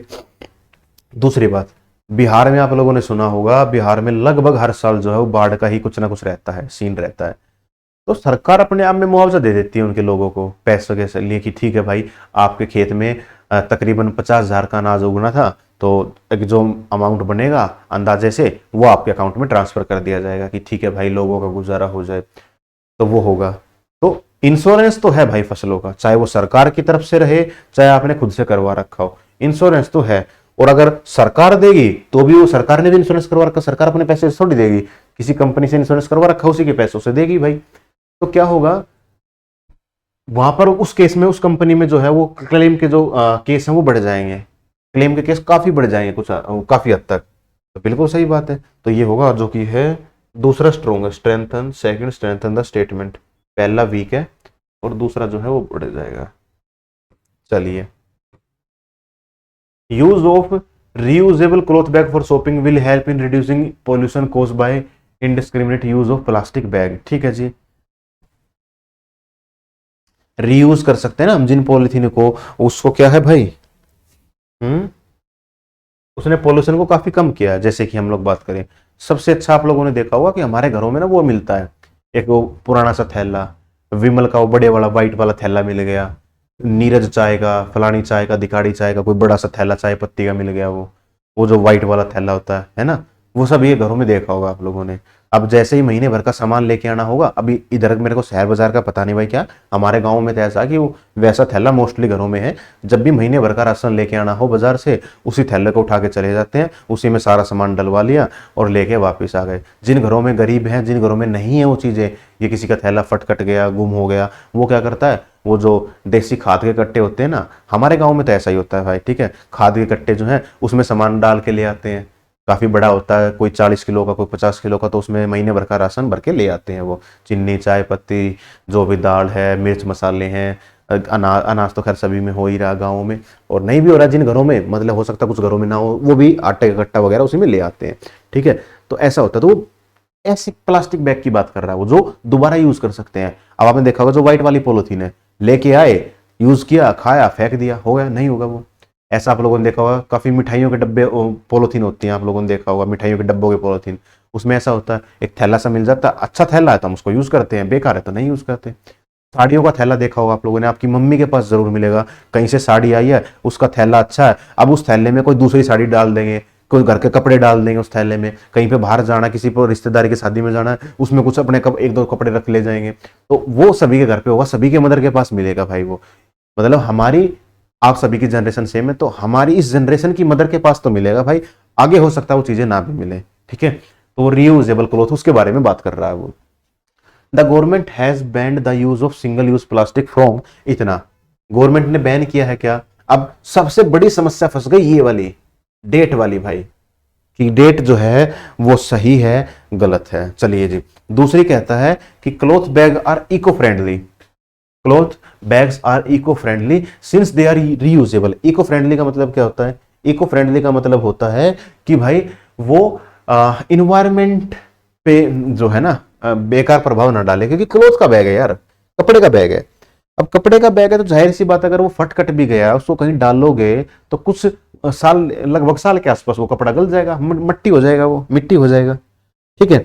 तो वो क्या है भाई, वो तो इको फ्रेंडली है सिंस दे आर रीयूजेबल, और वो रीयूजेबल भी है। एक प्लास्टिक उठाया, अब जो प्लास्टिक बन गया वो खत्म नहीं होगा भाई पृथ्वी से, ठीक है, वो रीयूज हो सकता है लेकिन खत्म नहीं होगा भाई वो। चलिए जी, मतलब अब तो खैर हो रहे हैं, वो एक बैक्टीरिया भी मिला है जो प्लास्टिक को खाता है, तो ठीक है वो अलग बात हो गई, लेकिन काफी टाइम लगेगा उसको। रीयूजेबल, अब हम बार बार यूज कर रहे हैं। मैं हर महीने जाता हूं दुकान पे, सामान लेके आता हूं, महीने भर का राशन लेके आता हूं। अब कपड़े का बैग है, कपड़े का थैला है, तो मेरे को पूरा साल एक ही थैला जरूरत है, मैं एक ही थैले में 12 महीने का राशन हर महीने जाऊंगा, राशन भर के लेके आ जाऊंगा। लेकिन अगर मैं प्लास्टिक का बैग यूज करूंगा तो क्या होगा, मैं जब भी दुकान पे जाऊंगा प्लास्टिक का बैग लेऊंगा, तो इसका मतलब क्या भाई, इसका मतलब ये है कि मैं 12 बैग, कम से कम 12 बैग में जो है वो ले आऊंगा, मैं 12 बैग यूज कर चुका हूँ, और उसके बाद तो फिर दोबारा यूज करने लायक नहीं रहता है। या फिर प्लास्टिक बैग है, यूज कर भी ले तो कितना यूज कर लोगे यार, 2-4 बार यूज कर लोगे, उसके बाद तो पॉलिथीन फटी जानी है वो, ठीक है। तो इस तरीके से तो ये वाली बात तो बिल्कुल ठीक है भाई, बिल्कुल ठीक हो गई। इको फ्रेंडली है, रीयूजेबल है इसलिए फ्रेंडली है, मेड फ्रॉम स्क्रैप फैब्रिक, ये भी सही बात है भाई। कि जो ऐसे बैग होते हैं जो कि ना स्क्रैप से बने होते हैं, आप लोगों ने देखा होगा कभी कभार, जैसे अब तो शायद पता नहीं हो या ना हो, लेकिन आपकी मदर को जरूर पता होगा, कोई सूट का कपड़ा बच गया, छोटा थैला बना दिया भाई, किसी का कपड़ा सिला तो थैला बना लिया। आजकल तो खैर क्या है कि मदर्स लोग भी बाहर ट्रेलर से कपड़े सिला लेते हैं, जब पहले खुद सिलती थी तो क्या होता था कि उस सूट का कपड़ा बच गया, या 2-4 कपड़े सूट, अलग अलग सूट के कपड़े बच गए, उन सभी को जोड़ के एक थैला बना दिया, वो काम में आएगा भाई, जो कि अच्छा भी होता है। एक तो कचरा नहीं फैल रहा है, क्योंकि जो खाली कपड़ा भी बचेगा वो कहीं फेंकेगा तो वो अच्छा नहीं लगेगा, वो ठीक है वो गल जाएगा, वो बात की बात है, लेकिन कचरा तो फैल गया ना भाई। तो एक तो कचरा नहीं फैलेगा, दूसरा कुछ ऐसी चीज बना दी गई जो कि घर में यूज में भी आएगी, और अच्छी और मजबूत टिकाऊ चीज है जो। तीसरा, एक ऐसी चीज बनाई गई है जो पोलो क्या नाम है, ये प्लास्टिक बैग के बदले यूज होगा, मतलब उस आइटम के बदले यूज होगा जो कि हमारे नेचर पर, हमारी अर्थ पर बुरा प्रभाव डालता है। तो काफी सारे फायदे हैं उस चीज के, ठीक है भाई। तो ये तो बिल्कुल ठीक हो गया। अच्छा, अब इसकी बात कर लेते हैं, गवर्नमेंट ने बैन कर दिया, अब तारीख याद है तो भी ठीक है, तारीख याद नहीं है तो भी ठीक है। अब 1 जुलाई के बदले अगर उसने जून को कर दिया होगा तो क्या कर लोगे भाई? गवर्नमेंट ने बैन किया है ना प्लास्टिक को, कभी तो किया होगा, सच बात है, जिस दिन भी किया वो सच बात है वो, ठीक है। तो इसका मतलब ये वाली बात भी जो है वो ठीक है। ऐसा भी नहीं है तुम लगे कि सर ये 2022 थोड़ी था, हमने तो देखा था कि सरकार तो कह रही थी 2019 में भी कह रही थी कि मत करो। आप लोगों ने देखा होगा 2018 में दिल्ली में बैन हो गई थी 1 महीने के लिए लगभग पॉलिथीन, कहीं पर भी पॉलिथीन आपको नहीं मिलता था, प्लास्टिक की चीजें भी नहीं मिलती। आई थिंक आप लोग अगर कचौड़ी खाते थे, कुछ भी खाते थे रोड साइड, तो भी आप लोगों को लकड़ी की चम्मच दी जाती थी, और इसके बदले क्या मिलता था आप लोगों को, या तो कागज वाला डोना मिलता था, या फिर आपको एल्यूमिनियम वाला मिलता था। 2018 एंड की मैं बात कर रहा हूं, और 2019 के शुरू की मैं बात कर रहा हूं, जो कि 2019 में लगभग मई जून तक तो हमने देखा है भाई दिल्ली में ऐसा चल रहा था। उसके बाद चीजें गड़बड़ हुई, क्या हुई कि कोरोना आ गया, उसके बाद फिर से पॉलीथीन और प्लास्टिक चीजें चल रही हैं, वो ठीक बात है, वो जो है वो है। तो आप लोग को सर आपने कहा कि क्वेश्चन में ये है, हमने देखा 2018-19 में भी था, कोई दिक्कत वाली बात नहीं है। प्लास्टिक आज की समस्या नहीं है, बहुत पुरानी समस्या है प्लास्टिक वाली, ठीक है। तो जब की तारीख लिख रखी होगी वो सच होगा ही होगा। तो वो क्या है भाई, दोनों की दोनों जो है वो स्ट्रेट है भाई, यहाँ सॉरी स्ट्रेट कर रहा हूँ बेटा, स्ट्रेंथन है। चलिए, अच्छा इसमें टाइम लगेगा क्योंकि ये चीजें ना काफी डिटेल में समझाने लायक है, तो ऐसा नहीं होगा 1 घंटे की वीडियो हो गई और हम लोग सवाल कौन से पर आए हैं, 10वें सवाल पर आए हैं, बताओ। तो क्या हमने इतना सीखा? नहीं भाई, काफी डिस्कशन लगता है, और ये अच्छी बात है कि बेटा हम लोग ना, अच्छी तो नहीं कहूंगा मैं कि ठीक है भाई मैं बोल के बता रहा हूँ कि, लेकिन एक ठीक बात यह है कि वीडियो रिकॉर्डिंग है आप लोगों के पास, देख सकते हैं कि अगर ये ही क्लास में लाइव ले रहा होता कहीं पे तो और मजा आ जाता। और वो मजा क्यों आता? वो मजा इसलिए आता कि हम लोग इसको और डिस्कशन के साथ पढ़ रहे होते हैं। और अच्छी बात यह है कि उतना जितना काम का है मैं उतना ही डिस्कशन कर रहा हूँ, ज्यादा नहीं कर रहा हूँ, नहीं तो एक एक क्वेश्चन डिबेट वाला हो जाता कि हमारे हिसाब से ये ठीक, हमारे हिसाब से ये ठीक है, और सबका हिसाब में ठीक करने बैठ जाता तो चीजें लंबी हो ही जाती। चलिए, Indian society is a symbol of unity in diversity, भाई देश की बात है, मेरे हिसाब से ये बात तो पता होनी चाहिए। दूसरा, इस सवाल में ऐसे शब्द लिखे गए हैं जो कि कहाँ यूज होते हैं, जो कि यूज होते हैं हमारी पॉलिटी में। अगर पॉलिटी पढ़ रखी है बहुत अच्छी बात है, हो सकता है किसी बच्चे का जीके वाला पार्ट उतना अच्छा नहीं हो तो कोई दिक्कत नहीं है भाई, नहीं पढ़ रखी तो भी हम बताएंगे। इसका मतलब क्या है, इंडिया में इंडियन सोसाइटी जो है वो ऐसी सोसाइटी है जिसमें सभी धर्म के, जात पात के लोग जो है वो यहाँ पे रहते हैं, अलग अलग कल्चर के वाले लोग रहते हैं यहाँ पे। फॉर एग्जाम्पल आप लोगों ने देखा होगा, सुना होगा ऐसा कभी, मतलब जिन्होंने देखा है तारक मेहता वही जानते होंगे कि उसको गोकुल धाम सोसाइटी को वो लोग मिनी इंडिया बोलते हैं। उस सोसाइटी में सभी धर्म के लोग हैं, मतलब काफ़ी धर्म के लोग हैं और अलग अलग बैकग्राउंड से लोग हैं, अलग अलग प्रोफेशन से हैं, अलग अलग कल्चर से हैं। तो बस ये वही बात है डाइवर्सिटी वाली, ठीक है, और कुछ भी नहीं है। आर्गुमेंट कहता है people of different culture celebrate their identity in Indian society. बिल्कुल सच बात है भाई। मैं क्या हूँ कि अब मैं मान के चलिए कि किसी ऐसी सोसाइटी से हूँ जहाँ पे मेरा कल्चर फॉलो होता है। अब मेरा कल्चर क्या है भाई, कैसे बताएं यार, हमारा तो आप कल्चर सेम ही होगा। इधर दिल्ली एनसीआर का और सभी का, वो हरियाणा का तो ऑलमोस्ट सेम है, इधर वेस्टर्न यूपी का सेम होगा। हाँ, सबसे अच्छा एग्जांपल उठा लेते हैं ना, अभी अभी क्या है, दिल्ली में आप लोगों ने देखा होगा हर त्योहार मनाया जाता है। अभी कुछ महीने के बाद क्रिसमस आएगा भाई, सभी मॉल्स में क्रिसमस का डेकोरेशन, लाइटिंग वगैरह, फलाना ढिमकाना जो जो है होता है, उस पर जो भी पूजा पाठ उनका चलता है वो सारे का सारा काम होगा भाई, ठीक है, अगर होता है तो, ठीक है, वो होगा। ठीक है जी। जब हम लोग बात करते हैं गणेश चतुर्थी आती है तो रोड साइड पर गणेश जी की मूर्तियां बनी हुई मिल जाती हैं। तो जिनका वो त्यौहार है बेसिकली महाराष्ट्र का है, लेकिन अगर यहाँ पर भी कोई वहाँ के लोग रहते हैं या गणेश जी को मानने वाले लोग रहते हैं तो वो यहाँ पे वो त्यौहार मनाते हैं भाई, तो उनका वो कल्चर हो गया, ठीक है।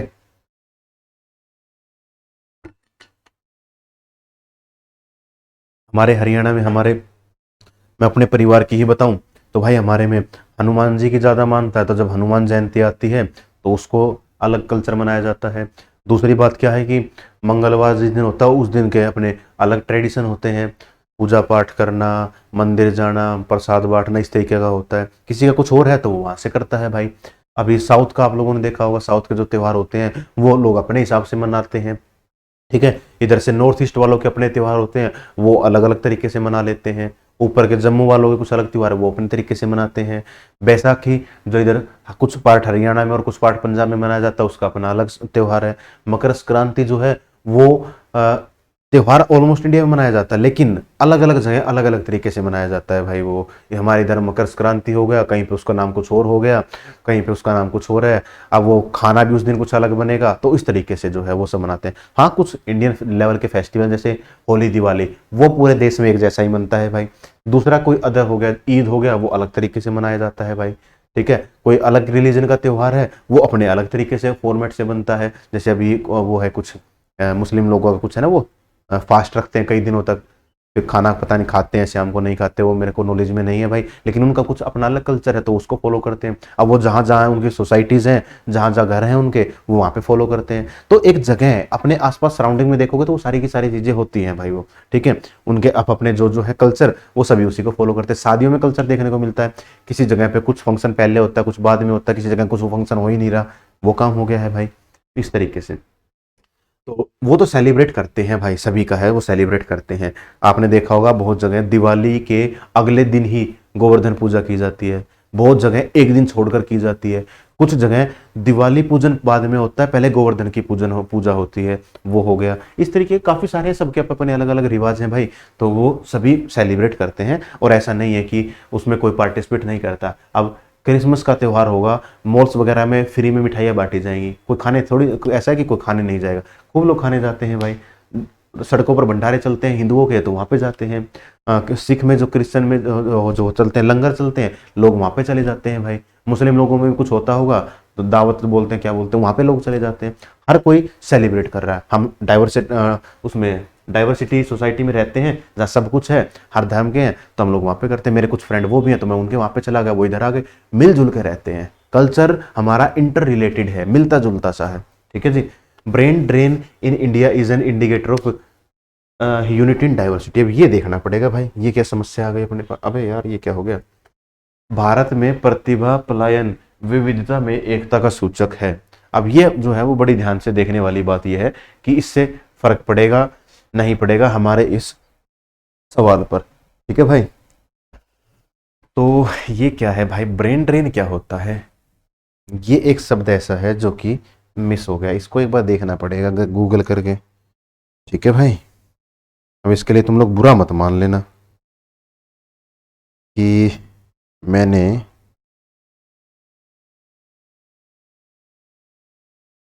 देख के पढ़ाया है। ब्रेन ड्रेन जहां तक मेरे को लगता है वो होता है दिमाग खराब हो गया ना, कुछ ऐसा।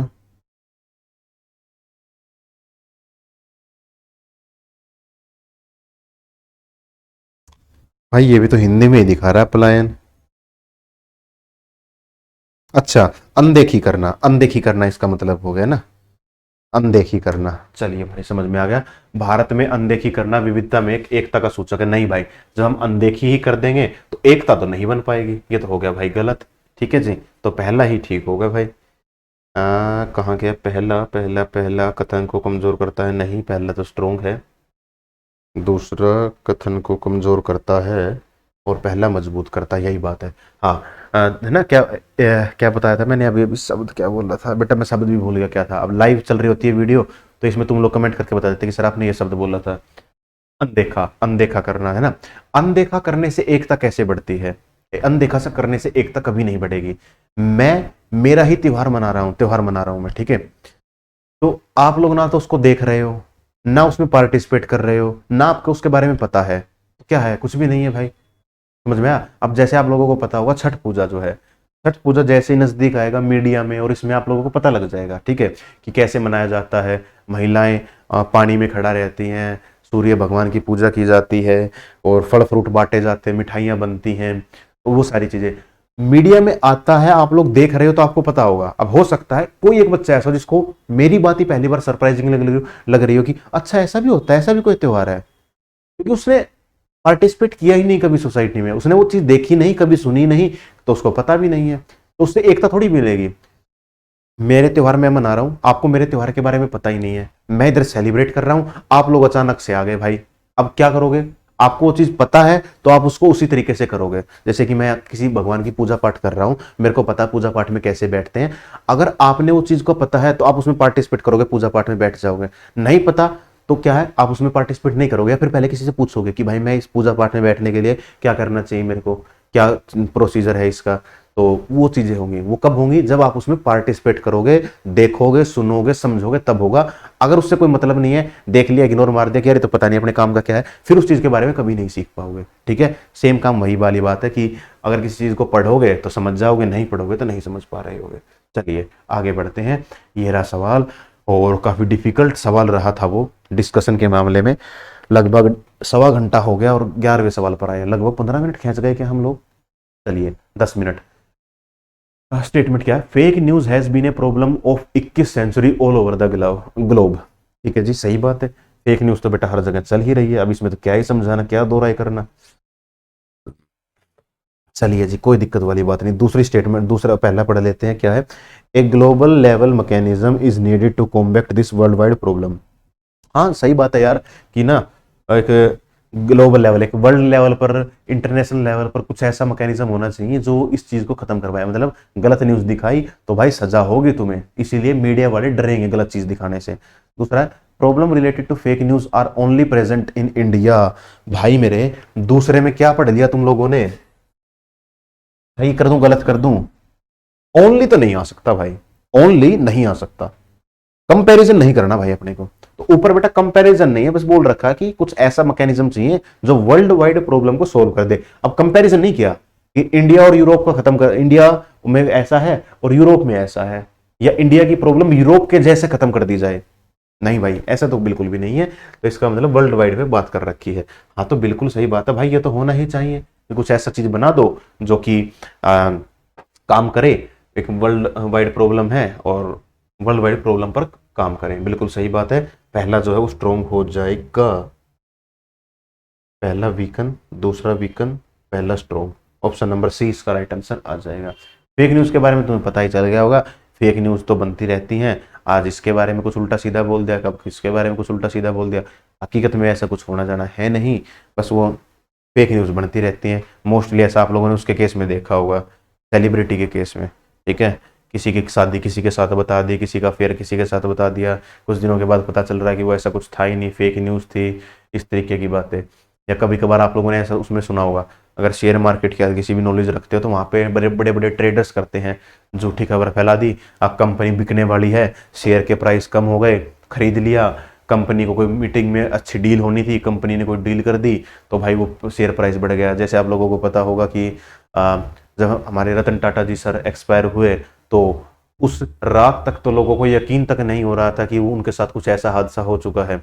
जब लोगों ने काफ़ी ने क्योंकि स्टेटस पे देखा, स्टेटस पे या किसी की स्टोरी पे देखने से किसी को यकीन नहीं होगा, वेरीफाई करने के लिए उन्होंने लोगों ने काफ़ी न्यूज़ चैनल स्क्रॉल किए हैं, आज तक पे भी देख रहे हैं, इधर इंडियन टुडे पे भी देख रहे हैं, उधर 24/7 पर भी देख रहे हैं, एबीपी न्यूज़ पे भी देख रहे हैं, काफ़ी सोर्सेज से वेरीफाई किया लोगों को, तब पता चला।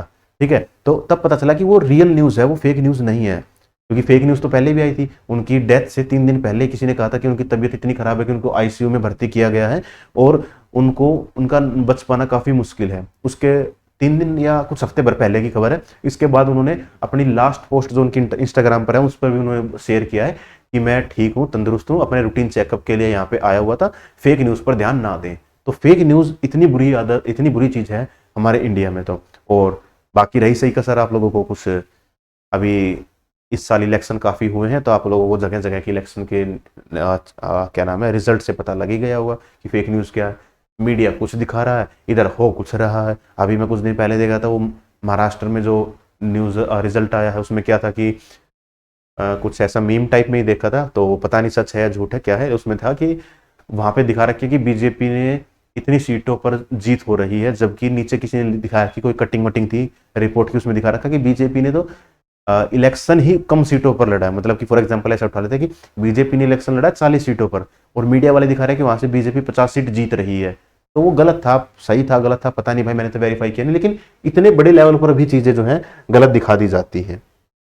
अब मीडिया से तुम्हें पता ही है, काम की खबर होगी एक और झूठी खबर होगी 40। चलिए आगे बढ़ते हैं। Farmer in village X should switch to crop that require comparatively less water for irrigation as compare to sugar केन।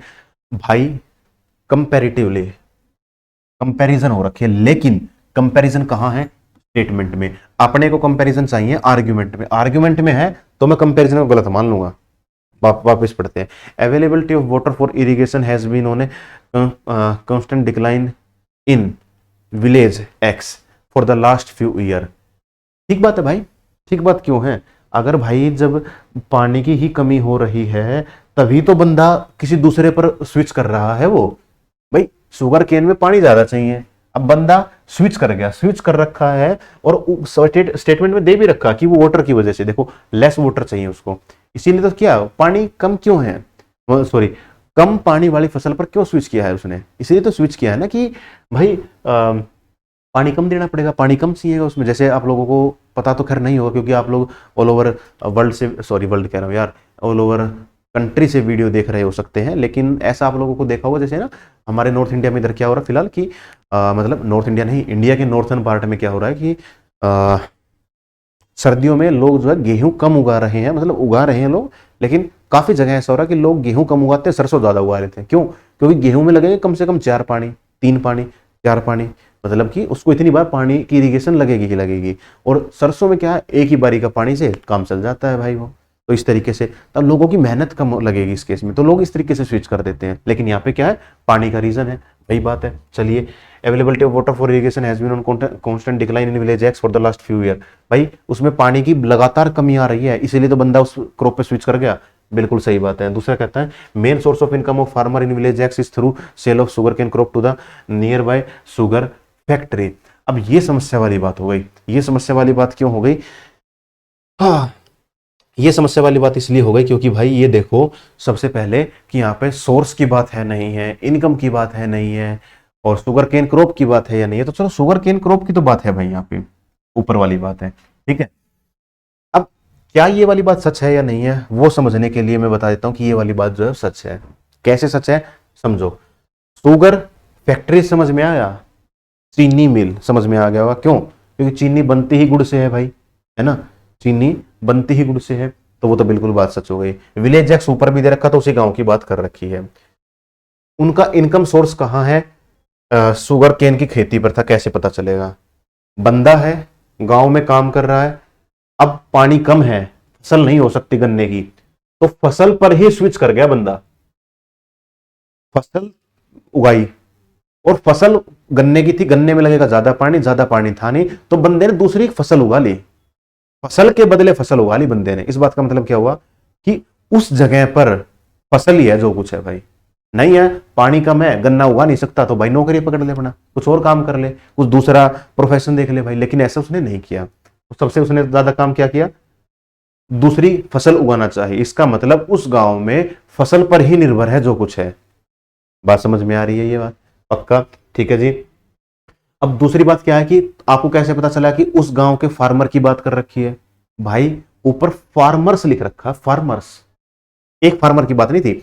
अब एक फार्मर बदल गया ना, फार्मर्स ने धंधा बदल दिया अपना कि भाई गन्ने की नहीं उगाएंगे, दूसरी उगाएंगे। अगर एक आधा फार्मर होता तो चलो सोच लिया कि भाई उसका ब्योत से उतना होगा, उसने ऐसे ही उगा लिया होगा, लेकिन नहीं भाई, सभी फार्मर, सॉरी सभी कह रहा हूं बेटा, ऑल तो नहीं लिखा हुआ, फार्मर का मतलब मैक्सिमम फार्मर के बारे में बात कर रहा होगा, या किसानों की बात कर रहा है जिसमें मैक्सिमम भी आ गया मिनिमम भी आ गया, उन सभी ने स्विच कर लिया भाई। इसका मतलब उस गांव में जो काम था वो उस गन्ने की फसल का था, इस साल गन्ने की फसल नहीं होगी पानी की वजह से, इसीलिए उन्होंने गन्ने की छोड़ के कोई दूसरी फसल उगा ली।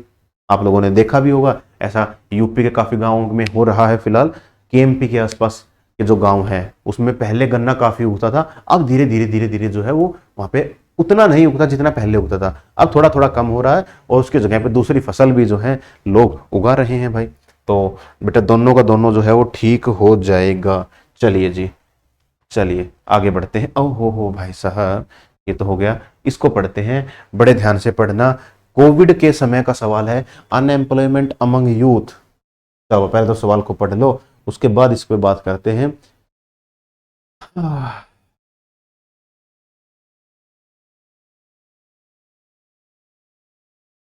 चलिए जी, कोविड 19 के बाद यूथ में अनएम्प्लॉयमेंट बहुत तेजी से बढ़ गई है, बढ़ी तो नहीं, मतलब कि बड़ा चैलेंज आ गया, नौकरी मिलना बहुत मुश्किल हो गया। बिल्कुल सच बात है, आपको देखा हुआ कोविड में लाखों लोगों की जॉब चली गई है, बेरोजगार हो गए, लोगों के पास खाने को कुछ नहीं था। अब जॉब नहीं है, जॉब है तो काफी कम पेइंग जॉब है, लेकिन बंदे फिर भी कर रहे हैं, मजबूरी में करना पड़ेगा। कहता आर्गुमेंट कहता है, many small scale industries stopped working during the Covid period. बिल्कुल सही बात है भाई, बिल्कुल सही बात है, कोविड का समय ही ऐसा था कि उसमें ऐसा हो गया। People do not want to work in small scale industries, ये भी सही बात है। क्यों? क्योंकि छोटी इंडस्ट्री ही बंद हुई है कोविड में। अब आपने देखा होगा कि क्या हमारा टाटा ग्रुप की कोई ऐसी कंपनी है जो बंद हो गई है? नहीं है भाई, टाटा मोटर्स भी चल रहा है, टाटा बिजली वाला क्या, टाटा पावर, टाटा पावर भी चला हुआ है, और टाटा के सभी ग्रुप यार, सभी ग्रुप, काफी ग्रुप, काफी कंपनीज है, कितनों के नाम ध्यान रहेंगे, सभी के सभी अच्छा परफॉर्म कर रहे हैं। क्या हमारी महिंद्रा बंद हुई है? नहीं हुए, महिंद्रा की कोई भी कंपनी बंद नहीं हुई है भाई। ठीक है जी। क्या रिलायंस परिवार की कोई कंपनी बंद हुई है? नहीं बंद हुई है भाई, वो चल ही रही है। बहुत सारी कंपनियां, अनगिनत कंपनियां भाई, विप्रो बंद हुई है क्या? नहीं बंद हुई है, चल ही रही है भाई। ऐसे बहुत सारी है यार, बहुत सारी कंपनीज हैं जो चल रही है, बंद नहीं हुई है, लेकिन छोटी छोटी बंद हो गई है भाई। जो छोटा छोटा किसी ने बिजनेस डाला था, किसी ने कोविड से 5 महीने पहले बिजनेस डाला था, किसी ने 6 महीने पहले, किसी ने साल भर पहले, किसी ने 2 साल पहले, जो छोटी थी, जो कोविड के लगभग साल 1.5 साल के दौरान अपना खर्चा मेंटेन नहीं कर पाई, उन्होंने वो कंपनियां बंद हो गई हैं। तो ये भी सत्य है, ये भी सत्य है, पब्लिक उसमें छोटी इंडस्ट्री में फिर काम करना नहीं चाहते हैं। तो दोनों बातें सच्चे हैं, सच्ची हैं। स्ट्रेंथन द स्टेटमेंट, चलिए जी, ये इसका आंसर आ जाएगा। सवाल बड़ा है, सवाल को पढ़ेंगे, सॉल्व करेंगे, फिर उसके ऊपर बात करेंगे भाई, ठीक है? चलिए जी। आहा, वैसे खड़ा खड़ा रह के भाई सब बैठने को मिले तो मजा ही आ जाए। If waste management capability of hospital X are dealt with, we will definitely win the excellence in service award for the 2023। ठीक है, वेस्ट मैनेजमेंट कैपेबिलिटी है उसकी, हॉस्पिटल एक्स की, वो ये अवार्ड जीता है 2022-23 में। One of the board of director from hospital x, उसने ये बात कही है जी। चलिए जी, इन 4 separate India, if 4 separate incident, ठीक है जी, अभी इंसिडेंट वाली बात आ गई है।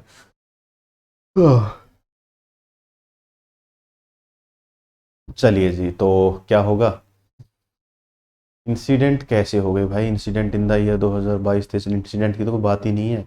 15 patient lost their life and 46 were injured due to 4 years incident such as fire break. ये तो यार कोई बात ही नहीं कर पा रहा ऊपर, ऐसी तो कोई बात ही नहीं है, ऑक्सीजन की बात नहीं है, इंसिडेंट की बात नहीं है, 4 हुए हैं ये भी बात नहीं है, और एक्सीडेंट हुए हैं, इंसिडेंट हुए हैं, उसका वेस्ट मैनेजमेंट कैपेबिलिटी से क्या लेना देना है, और आईसीयू लैक ऑफ ऑक्सीजन, कितने मरे कितने जिए, उसकी कोई बात ही नहीं है यार। चलिए जी, दूसरा कहता है hospital A located in the near by city has वोन excellence in service award for a record of 5 time. ठीक है जी, अब 5 टाइम जीता है या नहीं वो तो पता नहीं, लेकिन 22-23 में जीत रखा है भाई उसने, सॉरी विल डेफिनेटली विन, 22-23 में जीत लेगा वो, ये कहता है वो। तो आ, ये तो है नहीं, लेकिन सवाल में छोटा सा ट्विस्ट आ गया। क्या है, कब का है, ये रहा जी, न्यूट्रल आर्ग्यूमेंट दे दिया। अब न्यूट्रल आर्ग्यूमेंट का मतलब क्या होगा, न्यूट्रल आर्ग्यूमेंट का मतलब है कि जिसके बारे में कुछ पता ही ना हो। अब ऊपर 5 बार जीता है ये थोड़ी लिख रखा है, वो तो ये कह रहा है कि इस साल में 22 से 23 वाले सवाल में जीत जाएंगे, डेफिनेटली जीत जाएंगे, उन्हें लगता है कि डेफिनेटली जीत जाएंगे। अब न्यूट्रल क्यों है कि रिकॉर्ड ऑफ 5 टाइम, अबे जरूरी थोड़ी 5 बार ही जीतेगा, ये जीता है, हो सकता है 6 बार हो सकता है 10वीं बार जीत रहा हो सकता है पहली ही बार जीते वो, ऐसा भी हो सकता है। तो इसके बारे में कुछ पता नहीं, मतलब डाटा इनएडिक्वेट जैसा कुछ मान लो इसको, कि न्यूट्रल आर्ग्यूमेंट वो होता है। ठीक है जी, तो पहली तो वीकन है और दूसरी बेटा न्यूट्रल आर्ग्यूमेंट, ये इसका आंसर हो जाएगा। पहली वीकन क्यों है, ये इंसिडेंट हुआ नहीं हुआ इनके बारे में कुछ भी नहीं पता, 4 इंसिडेंट हुए हैं, और हुए हैं तो उसका एक्सीलेंस वेस्ट मैनेजमेंट से क्या लेना देना, ऐसा कुछ लेना देना है ही नहीं भाई। चलो आगे बढ़ते हैं मेरे बच्चे, ये हिंदी है, ये इंग्लिश है, पढ़ेंगे करेंगे भाई, थोड़ा सा स्पीड बढ़ाएंगे, लगभग 1.5 घंटा हो गया, 2 घंटे तक ना चली जाए भाई ये वीडियो, यही डर है भाई सपने को। तो school should encourage self discipline among children of all ages, बहुत सत्य बात है, सच बात है, हर स्कूल ये काम करता ही है, डिसिप्लिन में रहो, डिसिप्लिन में रहो, खुद से डिसिप्लिन में रहो, कहीं जा रहे हो तो लाइन में जा रहे हो, आपको कहीं पे खड़ा होना है तो लाइन में खड़ा रहें, हु हल्ला नहीं करना, पब्लिक प्लेस पे कैसे डील करनी है, जैसे लाइब्रेरी में शांत बैठना है, हॉस्पिटल में शांत रहना है आप लोगों को, कहीं बाहर चले गए तो वहाँ पे कैसा बिहेव करना है, वो स्कूल में सिखा देते हैं। Children till the age of 7 year are not matured enough to understand the concept of discipline, वो बात ही कहता है इसकी। तो सच बात है भाई, ये तो है, ये तो सच बात है भाई। 7 साल के बच्चे को डिसिप्लिन के बारे में क्या पता, जैसे कि आप लोगों ने देखा होगा शादियों में बच्चे यहाँ से वहां घूमते रहते हैं, भाई मेरे शादियों में बच्चे घूम रहे तो ठीक है, अब उसको बोल दो नहीं चुपचाप यहीं बैठ जा, वो 2-4 मिनट तो कुछ करेगा, बैठा रहेगा, फिर वो 5वें मिनट में फिर उठ कर चल देगा कहीं कुछ भी, क्योंकि बच्चा भूल भी जाता है ना, उसको पता ही नहीं है कि भाई सेल्फ डिसिप्लिन होता क्या है, कैसे क्या काम करना है, मतलब सेल्फ डिसिप्लिन तो छोड़ो, उसको डिसिप्लिन भी नहीं पता होता है। बच्चा कुछ कर दिया तो कर दिया बच्चे ने, अब क्या करेंगे उसके बारे में, बच्चे को डांस करना है, अब नहीं पता उसको डांस करना है तो करना है। बहुत केस में मैं बता रहा हूँ आप लोगों को, मैंने तो खैर ऐसा देखा है भाई, आपका पता नहीं शायद ऐसा कुछ वास्ता रहा हो या ना रहा हो, बहुत केस में ऐसा भी हुआ है कि परिवार में किसी की डेथ हो रखी है, ठीक है, काफी पब्लिक वहां पे गेट टुगेदर हो रखा है, मतलब कि अंतिम विदाई है या जो भी, हर रिलीजन में अलग अलग वो है, तो उसमें है वहाँ पे सभी के बच्चे आए हुए हैं, मतलब रिलेटिव्स के लोग भी आए हुए हैं, तो उनके साथ उनके बच्चे भी आए हुए हैं, तो रिलेटिव्स को मतलब है कि वहां पे कैसे बिहेव करना है, लेकिन बच्चों को मतलब नहीं है, वहां पे बच्चों को पता नहीं है, बच्चा छोटा यहाँ से वहां तक भाग रहा है, वो अपने गेम में लगे हुए हैं, हु हल्ला लगा हुआ है, उधर फोन में भी लगा हुआ है, अच्छा इधर कोई बच्चा दुख प्रकट कर, सॉरी कोई व्यक्ति दुख प्रकट कर रहा है या कोई रो रहा है कुछ भी है, तो बच्चा उसके बारे में पूछ लेता है कि मम्मी पापा ये क्यों रो रहा है, ये अंकल क्यों रो रहे हैं, आंटी क्यों रो रही हैं, इस तरीके की बातें। तो उसको बता दो कि यहाँ पे ना ऐसा काम हुआ, आपको ऐसे बोलना नहीं है, आपको ऐसे बातें नहीं करनी है, इधर उधर नहीं घूमना, बच्चा थोड़ी देर तो रहेगा फिर चला जाएगा वो, तो बच्चे में वो चीज़ नहीं है भाई, और हम सब आप उसी का पार्ट हैं, ये चीज पहले भी हुई थी, अब भी हुई और आगे भी होंगी। अब ऐसा तो कोई है नहीं कि भाई माँ के पेट से कोई अभिमन्यु बन के आ जाएगा और उसको सारी चीजें पता होंगी, ऐसा तो बिल्कुल भी नहीं है भाई। तो ये वाली बात जो है बेटा वो तो बिल्कुल सच है जी। दूसरा कहता है discipline last longer and more effective when instilled by oneself than by other from outside, ये भी बिल्कुल सच बात है भाई, बिल्कुल सच बात है। डिसिप्लिन जब तक लंबा रहेगा, जब तक लंबा रहेगा और ज्यादा इफेक्टिव रहेगा, कब, जब तक वो उसके अंदर से बोलेगी हाँ यार मेरे को डिसिप्लिन में रहना चाहिए, अदरवाइज तो नहीं होगा, फ्रॉम आउटसाइड से, बाहर से तो नहीं हो सकता। सबसे अच्छा एग्जांपल देता हूं इस चीज का मैं, क्या है डिसिप्लिन का, अगर तुमने सोच रखा है मेरे को खुद की सेफ्टी चाहिए, तो मैं कार चलाते वक्त सीट बेल्ट लगाऊंगा, विंडोज को पूरा प्रॉपर बंद करके चलाऊंगा, स्पीड लिमिट में चलाऊंगा, दूसरे को भी सेफ रखूंगा, खुद को भी सेफ रखूंगा, रूल्स रेगुलेशन फॉलो करूंगा। मेरे को पता होना चाहिए लाइट का मतलब क्या होता है, इंडिकेटर का मतलब क्या होता है, मेरे पास प्रॉपर मेरा वैलिड ड्राइविंग लाइसेंस होना चाहिए। बाइक के केस में सेम काम होगा, लेकिन बाइक के केस में मेरे को हेलमेट जरूरी होगा। मैं किसी आउटसाइड, मैं बाहर के चालान से बचने के लिए नहीं करूंगा ये सब, मैं अपनी सेफ्टी के लिए करूंगा, मैं सामने वाले की सेफ्टी के लिए करूंगा। ये है मेरे इनसाइड का कि मेरे को सेफ रहना, मेरे को सामने वाले को सेफ रखना, खुद को सेफ रखना, इसीलिए मैं ये रूल्स रेगुलेशन फॉलो करूंगा। अगर आउटसाइड को इंप्रेस करना है, कैमरा देखा, पुलिस वाले देखे, हेलमेट लगा लिया, आगे गया, हाथ में निकाल के घूम रहे हैं, हवाबाजी चल रही है पूरा, जिससे कोई मतलब नहीं है, लेना देना नहीं है, रैश ड्राइविंग चल रही है, इधर उधर बाइक घुसा दी, कहीं पर कुछ भी कर दिया, किसी चलते हुए बस के सामने से थोड़ी सी जगह दिखी वहां पे घुसा दी, मर गया, ये हो गया, वो हो गया, वो फिर बेकार बात है भाई वो। ठीक है, डिसिप्लिन अंदर से आएगा बहुत अच्छा रहेगा, बाहर से आने का कोई मतलब नहीं है। आपने सुना होगा बहुत से बच्चे, टीचर्स बोल देते भाई तू ढीठ है क्या, टीचर बोल रहा है बोल रहा है बोल रहा है, तू भी अपना खुसफुस खुसफुस खुसफुस लगा हुआ, टीचर कह रहा है भाई चुपचाप बैठ जा, दूसरों को समझाने दे, तो अपना खुसफुस खुसफुस लगा हुआ है, तू लगा रहेगा भाई जब तक तेरे को अंदर से नहीं आएगा ना कि यार मेरे को तो चलो नहीं पढ़ना भाई, मेरे तो 1000 सोर्स ऑफ इनकम है, मेरे को नहीं पढ़ना, मैं साथ वाले को तो पढ़ने दूं, मैं अपने आगे वाले को तो पढ़ने दूं, उसको क्यों डिस्टर्ब करूं, पता नहीं वो बच्चा कैसे फीस जुटा के बैठा हुआ इधर। तो ये सब चीजें खुद से होनी चाहिए। मैं लाइब्रेरी में फोन चला रहा हूँ भाई, नहीं कर सकते, वहां का सेल्फ वो डिसिप्लिन अलग है कुछ। मैं हॉस्पिटल में इधर लोग दुखी बैठे हुए हैं, मैं उधर ही कॉमेडी वीडियो चला के बैठा हूँ, हंस रहा हूँ, ही हा कर रहा हूँ, पता नहीं कैसे बैठना, क्या करना क्या नहीं, वो समझ में नहीं आ रहा। सबसे अच्छा आपने देखा होगा मूवी सिनेमा में देखा होगा, थिएटर्स में देखा होगा आप लोगों ने, उधर मूवी चल रही है, लोग बैठे हुए हैं, कोई फैमिली के साथ बैठा हुआ, कोई कपल बैठा हुआ है, लोग पीछे से कुछ टोंटबाजी कर देते हैं उनको, वो हल्ला कर रहे हैं भाई, वो वैसे बिहेव करने लायक जगह नहीं है, पब्लिक प्लेस है, पब्लिक प्लेस की तरह रहो। उधर से पता चल गया स्मोकिंग अलाउड नहीं है, बंदा उधर भी कर रहे हैं।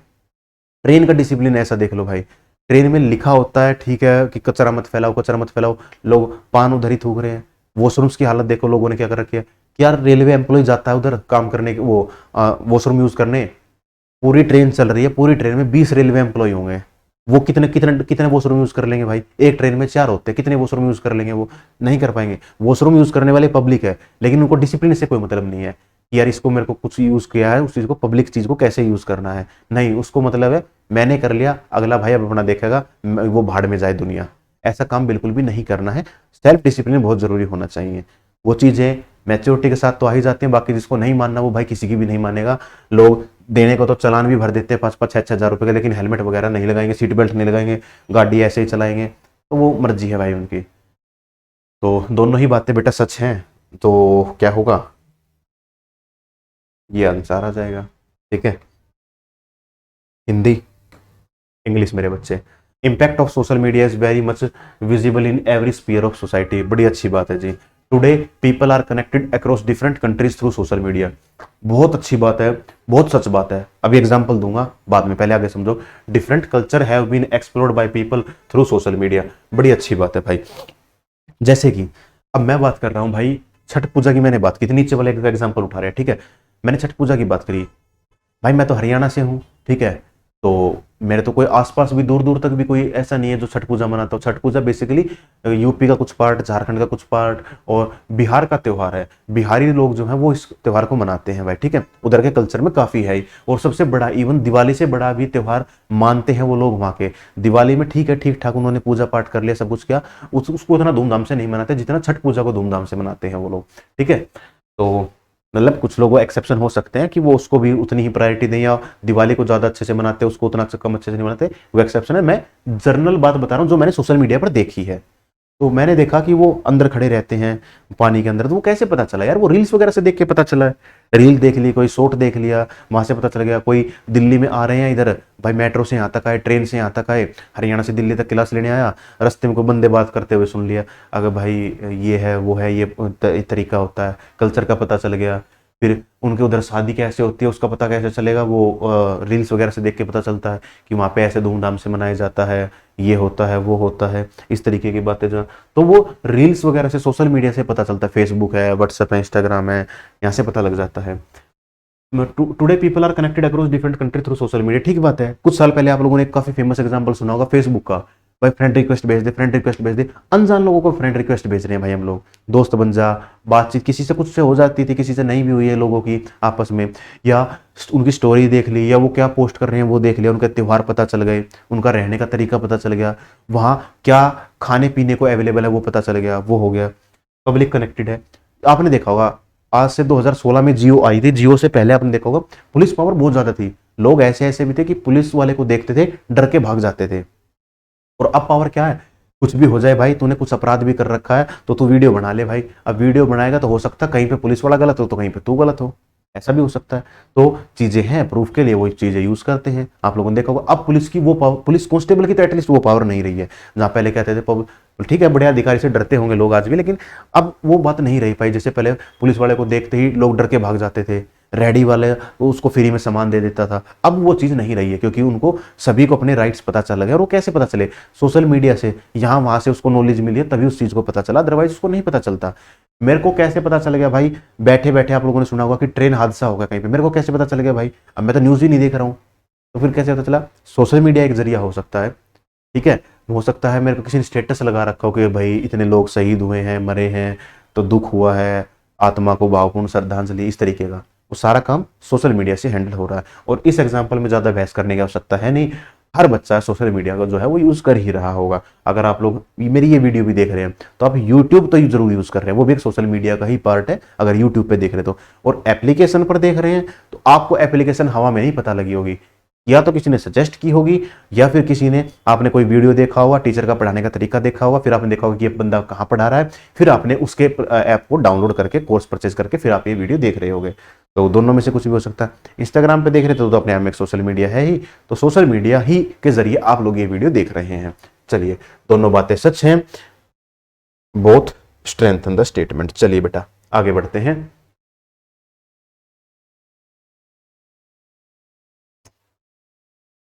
All Jews should be banned except for expect बोल दिया, except for endangered species of animal।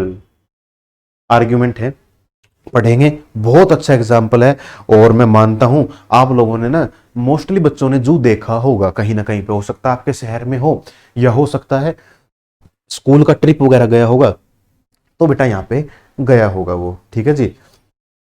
इस तरीके की बात जो है जू में होती थी। अब पहली बात तो समस्या फंस गई, एंडेंजर्ड स्पीसीज होती क्या है? खतरे वाली स्पीसीज जो खत्म होने की कगार पर है वो होता है भाई एंडेंजर्ड स्पीसीज। आर्ग्यूमेंट क्या है? Animal are not for human entertainment but for coexistence with humans. बिल्कुल सच बात है, ह्यूमन एनिमल जो है वो एंटरटेनमेंट के लिए नहीं बने हैं, वो ह्यूमन के साथ उनका अस्तित्व बनाए रखने के लिए बने हुए हैं। चलिए जी, बड़ी अच्छी बात है। Endangered species need our concern to maintain an ecological balance. बिल्कुल सच बात है भाई। तो सच बात क्या है कि स्पीसीज का ह्यूमंस को इकोलॉजिकल बैलेंस बनाने का क्या है, जरूरी है, जरूरी है वो बनाने। बिल्कुल सच बात है भाई। कैसे जरूरी है? सबसे बेस्ट एग्जांपल उठा लो फूड चेन का, फूड चेन का एग्जांपल उठा लो, ठीक है। अगर बीच में से हिरण को मार दिया जाए तो क्या होगा? घास बढ़ जाएगी, इधर घास बढ़ेगी, उधर हजारों बीमारियां बढ़ जाएंगी, मक्खी मच्छर की, पब्लिक के लिए रहने वाली बातें बेकार हो जाएंगी, ठीक है जी।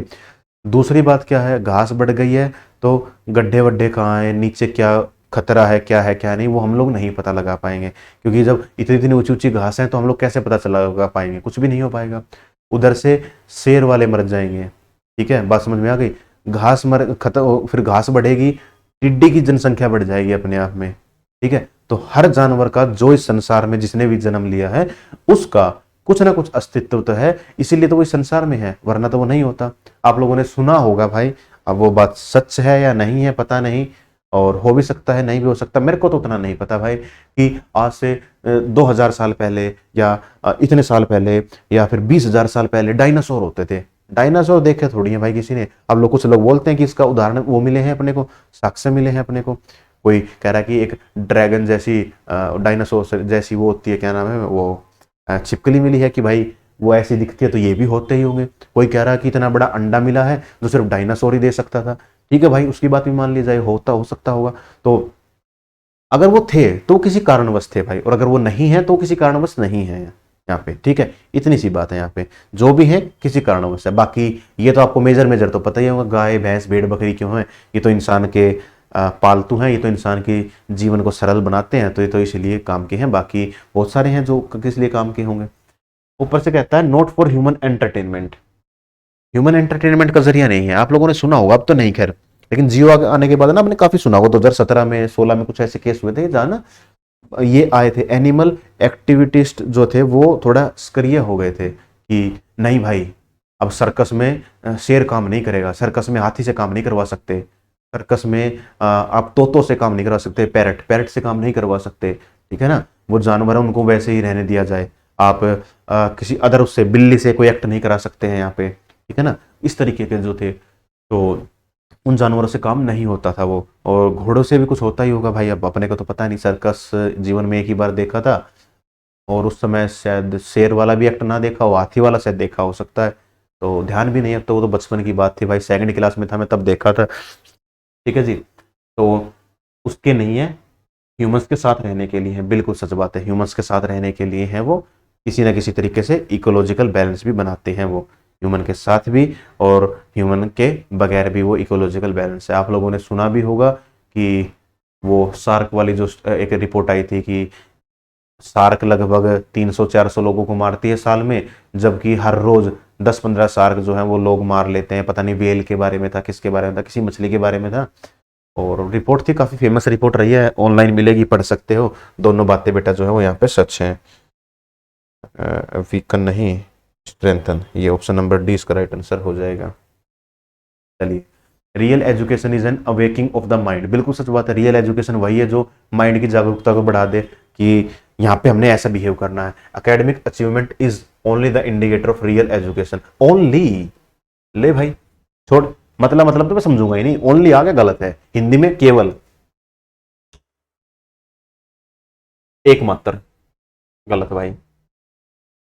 Human values reflect the real education, बिल्कुल सच बात है, ह्यूमन की वैल्यू सच्ची बात बताते हैं। और ये मैं ना भी बताऊं ना तो तुम लोग इसको कर सकते थे।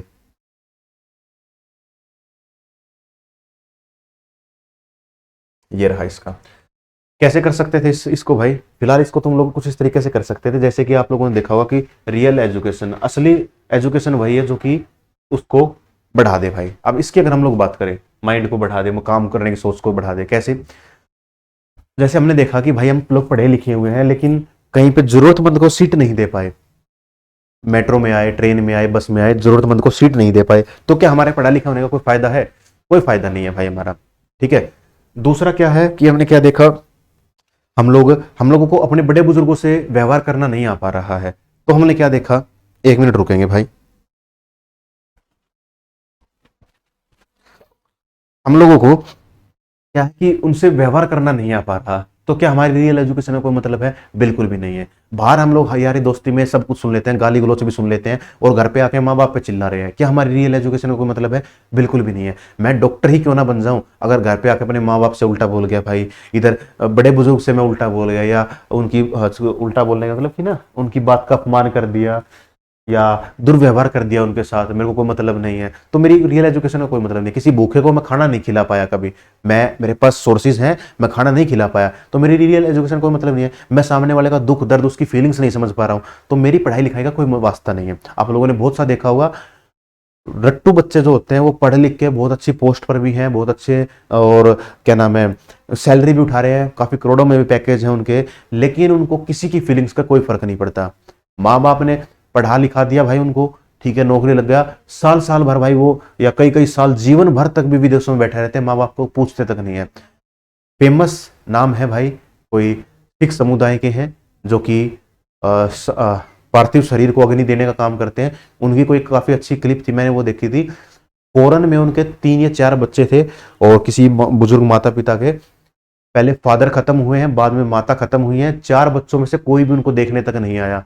बच्चों ने ये कहा कि अंकल जी आप ही इनका वो कर दो। अब उसने तो बोला अंकल जी था, लेकिन बच्चों ने थोड़ी अंकल जी बोल दिया होगा कि आप ही इनको, जो हमारे जो रिचुअल्स हैं वो आप ही फॉलो कर दो, आपको जो करना है कर दो, हम लोग यहाँ से नहीं आ पाएंगे। क्या फायदा उस रियल एजुकेशन का भाई? हम अपने के काम नहीं आ पाए, दूसरे के काम आना तो बहुत दूर की बात है, हम लोग नहीं कर पाएंगे। तो ऐसी रियल एजुकेशन नहीं होती। रियल एजुकेशन होती है किस सिचुएशन में हमारा माइंड पब्लिक और अपने लिए क्या सोच पा रहा है, क्या बेस्ट कर पा रहा है, बेस्ट से भी बेस्ट कर पा रहा है, वो होता है भाई ये काम। आते जाते लोगों, किसी को खाने की जरूरत है, खाना खिला दिया।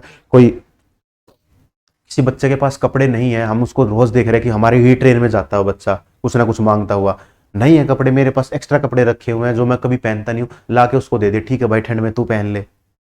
किसी गरीब की कोई हेल्प कर दी, कोई छोटी मोटी हेल्प किसी भी तरीके की हो सकती है, खाने की, कोई पैसे की, कोई वैसी मदद हो सकती है, किसी बच्चे को पढ़ाई में हेल्प कर दी। अब की ही मैं बात बताऊं, सबसे अच्छा मैं बताऊं, तुम्हारी रियल एजुकेशन का कोई मतलब नहीं बन जाता अगर तुम लोग ये वीडियो देख के हमारे या किसी भी एक्सवाइजेड टीचर से पढ़कर कोर्स खरीद कर अगर नौकरी लग जाते हो और आगे किसी बच्चे की हेल्प नहीं करते हो। चाहे किसी बच्चे को किताब दिला दे भाई, किताब नहीं दिला सकता, किताब तेरे को बहुत महंगी लग रही है, तेरे को लगता है 600 700 800 1000 रुपए की किताब आएगी, भाई ये कोर्स परचेज करके दे दे। मोस्टली टीचर्स का या मोस्टली ऑनलाइन कोर्स जो है वो 1000 रुपए तक के कोर्स में मोस्टली प्लेटफॉर्म के कोर्स खत्म हो जाते हैं। किसी का 500 का भी, किसी का 600 का भी, किसी का 300 का भी, कोई 200, कोई 100 का भी दे रहा है। किसी का तो हेल्प कर भाई, तो किसी का तो भला कर दे, अरे फ्री में ही हेल्प कर दे यार। किसी को अलग अलग टीचर्स की चैप्टर वाइज प्ले लिस्ट उठा के डाल दे, भाई फलाने टीचर का ये चैप्टर पढ़ ले, उस टीचर का ये पढ़ ले, उसका ये पढ़ ले, तेरा पूरा सिलेबस कवर हो जाएगा भाई, उस टीचर ने इतना अच्छा पढ़ा रखा है। तो तेरा फायदा है भाई, तेरा सिलेक्शन लेने का, रियल एजुकेशन लेने का, तेरा जॉब लेने का तो मतलब है। अदरवाइज कोई सेंस नहीं रह पाती है, ये रट्टा मार के पढ़ के नौकरी ले ली, सिर्फ अपना भला सोच रहा है, इसमें कोई फायदा नहीं है भाई। ठीक है जी, तो मैं इसी बात से मैं भी ये रिक्वेस्ट करूंगा कि अगर नौकरी लग जाते तो ठीक है यार, लाख बच्चे की मत करवा पा भाई तू, लाख बच्चे के लिए कोई दूसरा सोच लेगा, एक बच्चे के लिए किसी को कोई सजेस्ट कर दे, पढ़ने वाले बच्चे को, ऐसा नहीं कि किसी को रैंडमली दिला दिया, उससे कोई मतलब नहीं उसका कोर्स से, वो देखता भी नहीं, पढ़ने वाले किसी भी एक बच्चे को तू कोर्स दिला दे भाई, किताब दिला दे यार। 70 से 1000 रुपए कमाएगा कम से कम, उसमें से मुश्किल से 2000 रुपए में बच्चे को किताब भी दिला देगा, बच्चे को तो कोई कोर्स भी दिला देगा, दिला दे, कर सकता है तो कर ले भाई ये काम। तो रियल एजुकेशन का मतलब हो गया किसी की रास्ते चलते की हेल्प कर दी भाई, किसी की। बहुत सी जगह देखा होगा रिक्शा पुलर जो है उसकी हेल्प जो है बाइक वाला कर देता है, अब वो पढ़ा लिखा है चाहे ना लिखा हुआ है, उसने हेल्प कर दी भाई, कर दी तो कर दी। अब वो है रियल एजुकेशन। आप कम पढ़ लिख कर भी रियल एजुकेशन वाला काम कर सकते हैं। ठीक है भाई, चलिए जी आगे बढ़ते हैं। Limited and cautious use of plastic material can be a good strategy for its total ban movement. ठीक है जी, an instant ban on plastic is very far from reality as people are not ready to use alternatives. ठीक है जी, paper bag can be a good alternative to plastic bag. 1 minute का समय है, शायद मैं इसको ना समझाऊं तो ज्यादा अच्छा है, मैं इसका आंसर ही मार्क कर दूंगा, तुम लोग सोचो और इसको सोल्व करने की कोशिश करो कि इसका आंसर जो है वो क्या होगा भाई। 1 मिनट का समय भाई, ज्यादा समय नहीं दूंगा, प्लास्टिक के ऊपर पूरा भाषण दे चुका हूं मैं 10 मिनट पहले, सॉरी 10 मिनट का पूरा भाषण दे चुका हूं लगभग 1 घंटा पहले। ठीक है जी, तो इसको तो भाई हम कुछ इसी तरीके से करेंगे। जल्दी कीजिए भाई, जल्दी कीजिए, होने वाला सवाल है, इतना मुश्किल नहीं है भाई ये सवाल।